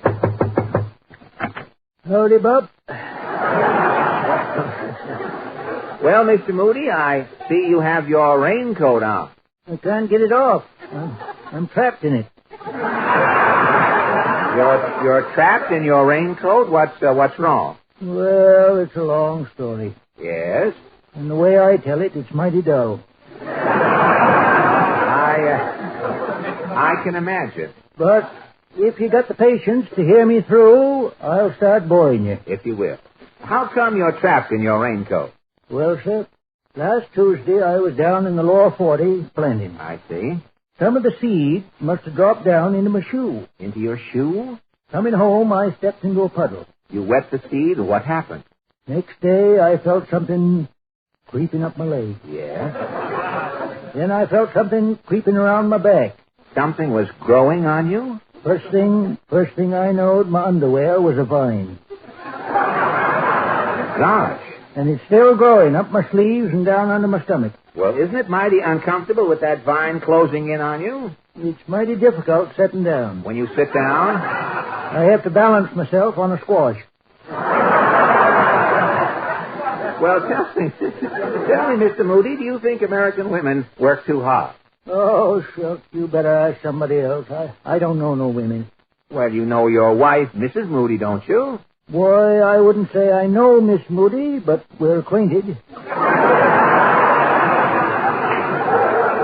Well, does Mrs. Moody work too hard?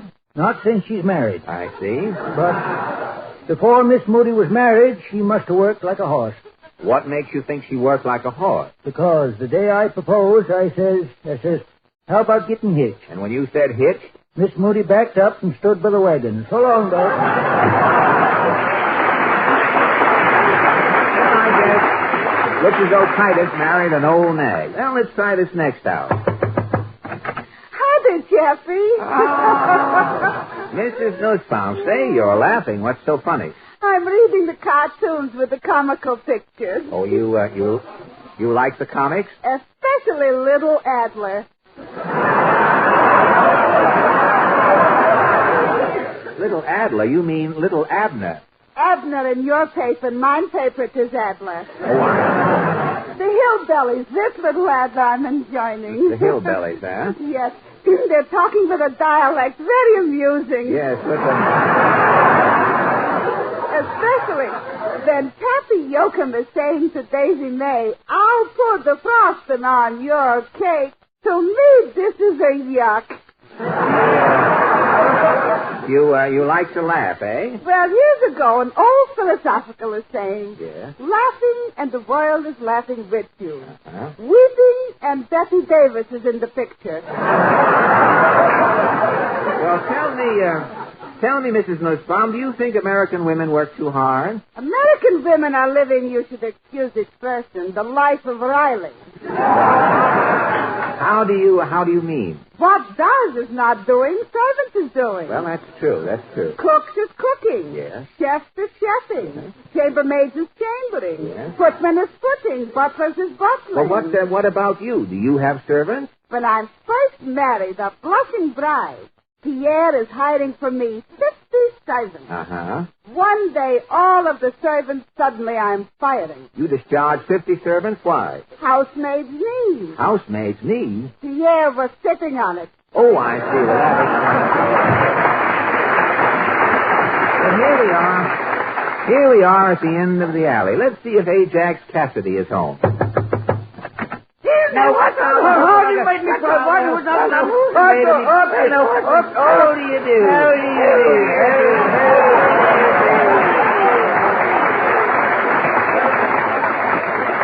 Well, Mr. Cassidy. Mr. Cassidy, how are you tonight? Oh, terrible. Me legs is wobbly. Really? One day I feel like running and the next day I don't. One day you feel like running, the next day you don't. What disease is that? MacArthuritis.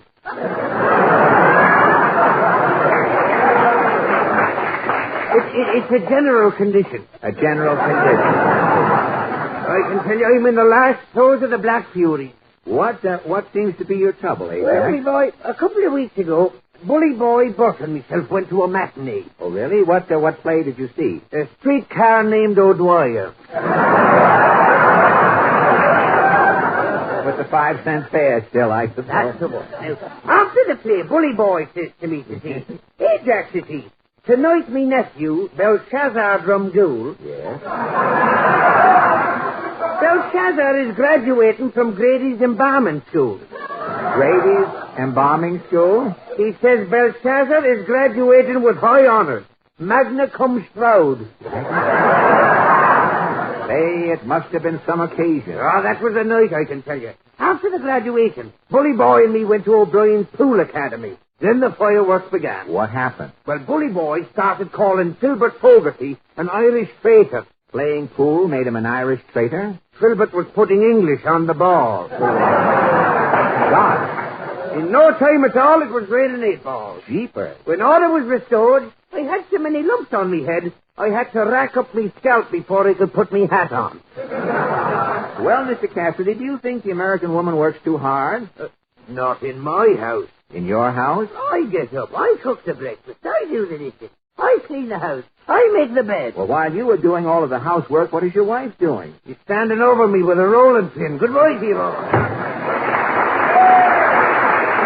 To bring us to the 5 DeMarco sisters, assisted no end by Maestro Al Goodman and his orchestra. The DeMarco sing Easter Parade. Girls?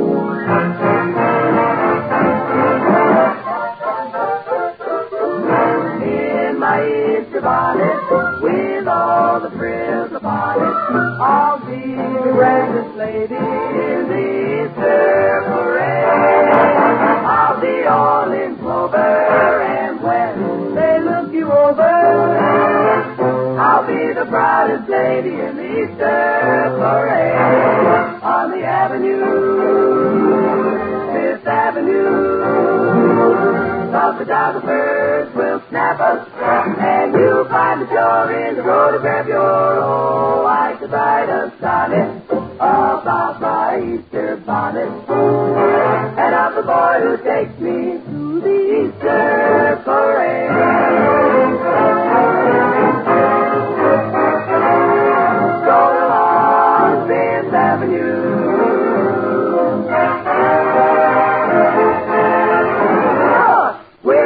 Photograph your I could write a sonnet about my Easter bonnet, and of the boy who's taking me to see Easter Parade.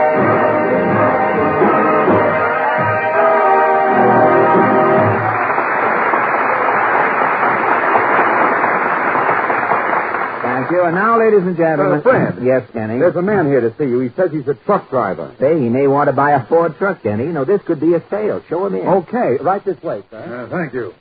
Just a little closer to the microphone, sir. Now, what's on your mind? Well, I'm a truck driver. You drive a truck? Yes, but my hobby's writing poetry. Oh. I'm the poet laureate of the garage. Don't tell me you write poems about love. Yes, they're about how all the drivers love the new line of Ford trucks. Oh. Now get this couplet. Roses may fade and violets wilt, but not Ford trucks. They're all bonus built. Well, look, Now, here's another one. Now, for the $1 million cab, I'm starting a boom. It's got more comfort than my living room. Well, look, Maybe you'd rather hear a quatrain. Well, listen. With 139 models to choose, the Ford line is hot. It's the biggest truck news. With 145 horsepower rating, a Ford big job can do a lot of freighting. Well, look. I'm not finished. Oh, I thought you were. The butcher, the baker, the candlestick maker, and fellas who haul any load are all feeling fine about the Ford line. They're the hottest new trucks on the road. Well, look. Well, so long, Mr. Allen. I got to get back to the garage. Oh, you're taking your truck out? No, I'm writing another poem. Oh, I see.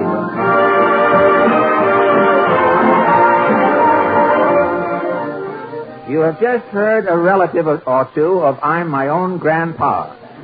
Played by one relative, really. Played by Maestro Al Goodman and 25 men you would better look at here because you will never see them with Toscanini in television.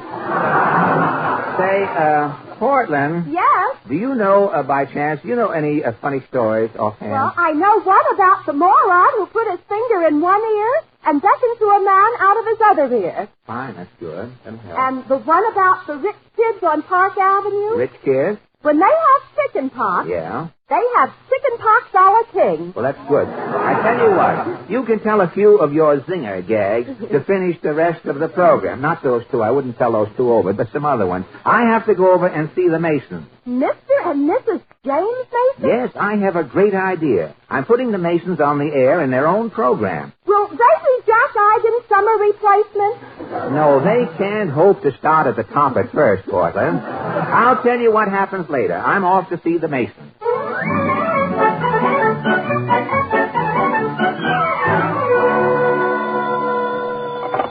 Hello, yes, this is James Mason.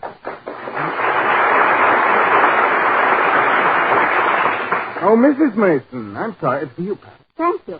Hello, this is Mrs. Mason. What, brunch next Sunday? Oh, I'm terribly sorry, Elsa. We're just packing. We're leaving for Hollywood tomorrow. Right you are. Goodbye. Pam, darling, have you finished this trunk? Yes, dear, it's all packed. Good. I'll pack my rifle. You're taking rifles? Of course, darling. We're going to California. That's the Wild West. Oh, it sounds frightening. It's full of ferocious animals and cattle rustlers and train robbers. James, how do you know so much about the West? Well, you remember last week when you were autographing your book, Del Palma, at Macy's? Yes. I went out and saw a Roy Rogers picture. About the West? Yes, it was terrifying. There was a cattle stampede, bandits set fire to an entire town. There was a murderous gun battle. Oh, James, do you think we should go to California? Don't worry, darling. But what makes you think we'll get through safely? I wired Roy Rogers. He's meeting our train at Kansas City. Thank heaven. Now, let me see. I wonder if everything's packed. Let's check. 9 cats. 14 cats. 14? You mean? This morning, Shirley.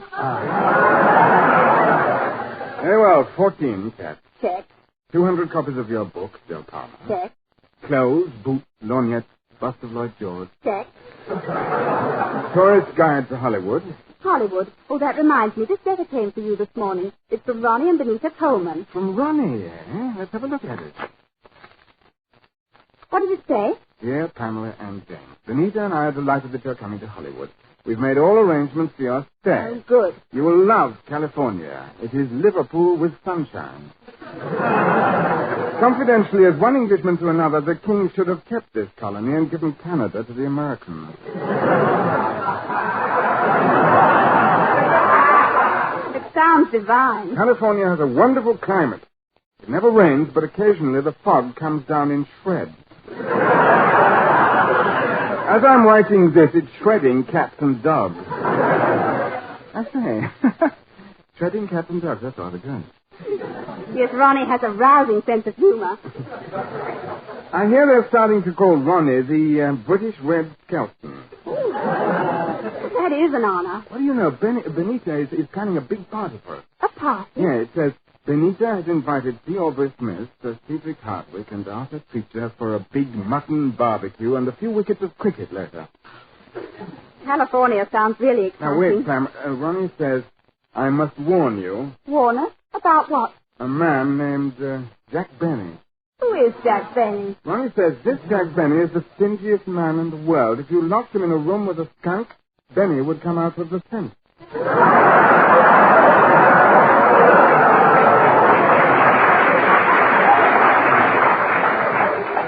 He sounds obnoxious. It says, yesterday our front yard was filled with tourists. Benny was charging them 25 cents to peek through the parlor window and see my new Oscar.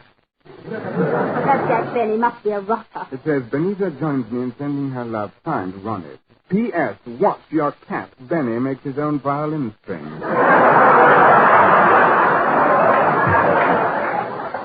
We'd better finish packing, dear. Will you hand me that? Come to the door, Pam. I'll get it. Oh, it's Fred Allen. Hello, come in, Fred. Thank you, James. Hello, Pam. Say, what's all this luggage? We're leaving for Hollywood tomorrow. Hollywood? Yes, Fred. You've been to California. What's it like? James, California is a wonderful place if you're an orange. You take the sun away from California, and what have you got? It's nice. Exactly. What's wrong with California? Well, nothing. California is the Florida of tomorrow. Well, what about Hollywood? Well, what happens in Hollywood, James? An actor works hard in New York. He becomes a success in the theater. A movie scout signs him up and takes him out to Hollywood on a super cheap. He makes 4 bad pictures in rapid succession and leaves Hollywood on a Greyhound bus, a forgotten man. You know such a man? I am such a man.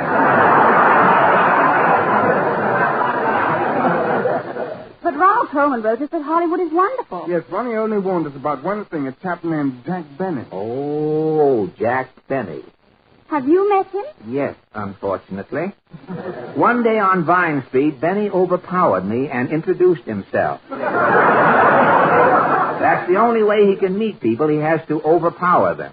What do you think of him? Well, all I can tell you about Benny, James, is that when he empties his goldfish bowl, he doesn't throw the water away.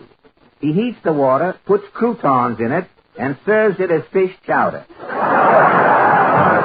What he doesn't eat while it's still hot, he shaves with. Ronnie says this chap Benny is tight. Tight? Benny is tighter than a goiter in a turtleneck sweater. But enough about Mr. F.E. Boone's straight man. James, I'll tell you why I'm here. I have a great idea for you and Mrs. Mason. Really? I'm going to star you both on your own radio program. But we're leaving for Hollywood tomorrow. Well, this is for the future, Pam, when you get back to England. It's an English radio program? Yes. Now, you've heard our morning husband and wife program. You mean like the Fitzgeralds and Tex and Dinks and Dorothy and Dick? Right. Now, I've written a husband and wife program for you both to do in London. An English husband and wife? Yes. What's it like? Well, as the program opens, you hear...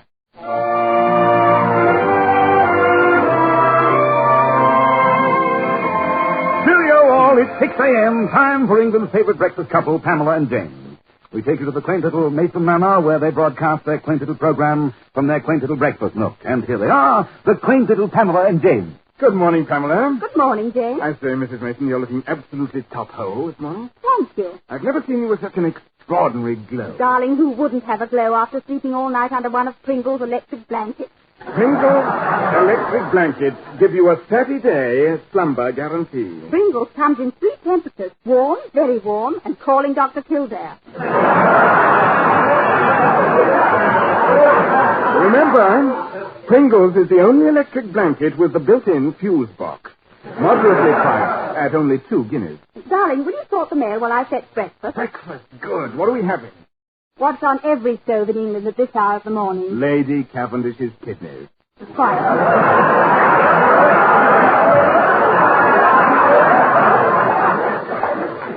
Lady Cavendish's kidneys are the only kidneys that come vacuum packed, ready to serve. They're just chock full of vitamins. James. I'm dying to tell our listeners what's coming next week. You mean Lady Cavendish's liver? Yes, I'm so excited. So is Lady Cavendish.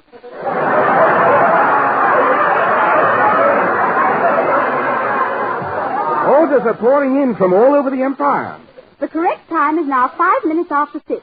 James, have you fed the dog? Yes, I gave him a bowl full of Victor's Vitalized Dog Biscuits. Yes, Victor's Vitalized Dog Biscuits give the dogs that added zest in the morning. Zest spells Z-E-S-T. And remember, Victor's Vitalized Dog Biscuits are not touched by human hands. They're made by other dogs.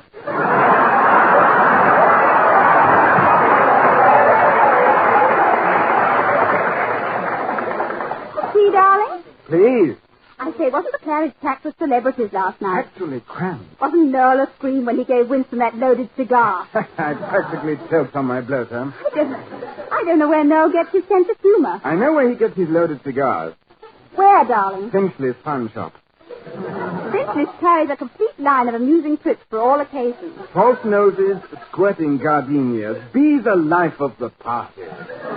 Stop in at Finchley's Fun Shop, number 7, Burlington Arcade. James, darling, it's 10 after 6. Don't you think it's time we introduce our guest? By all means, ladies and gentlemen, our guest this morning is Britain's leading ornithologist, Colonel Bullfinch. Good morning, Colonel Bullfinch.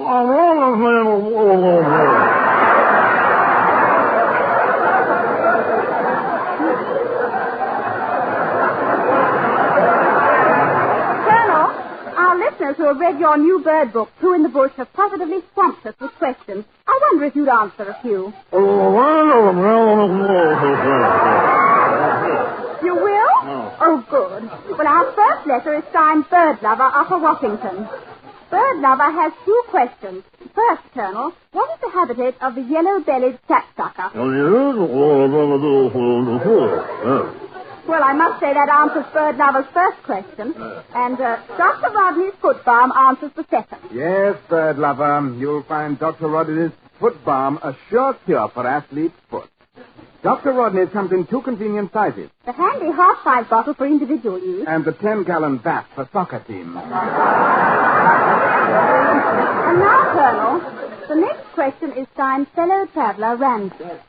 Fellow Traveler asked why no Russian birds were mentioned in your book.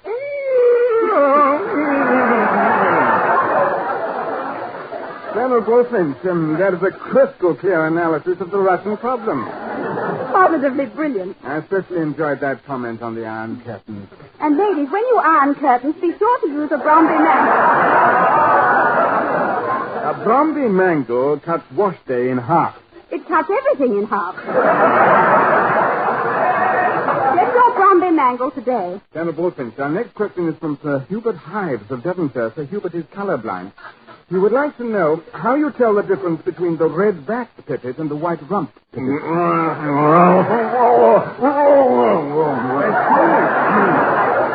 I see. The white rump pipit seldom eats worms. It prefers kippers. And like millions of other discriminating British diners, the white rump pipit prefers Lord Bottomley's kippers. Lord Bottomley's kippers have zippers.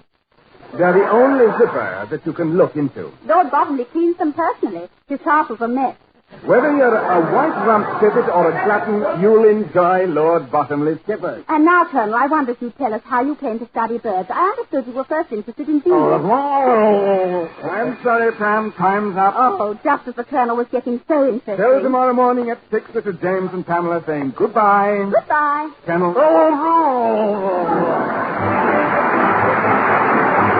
Our guest will be Shirley Booth and the Harmoniers. Before then, why don't you treat your Ford to a spring tune-up? Your Ford dealers demand to do it properly and reasonably. Thank you and good night. Good night. Thank you. Don't forget your Ford dealers. Thank you.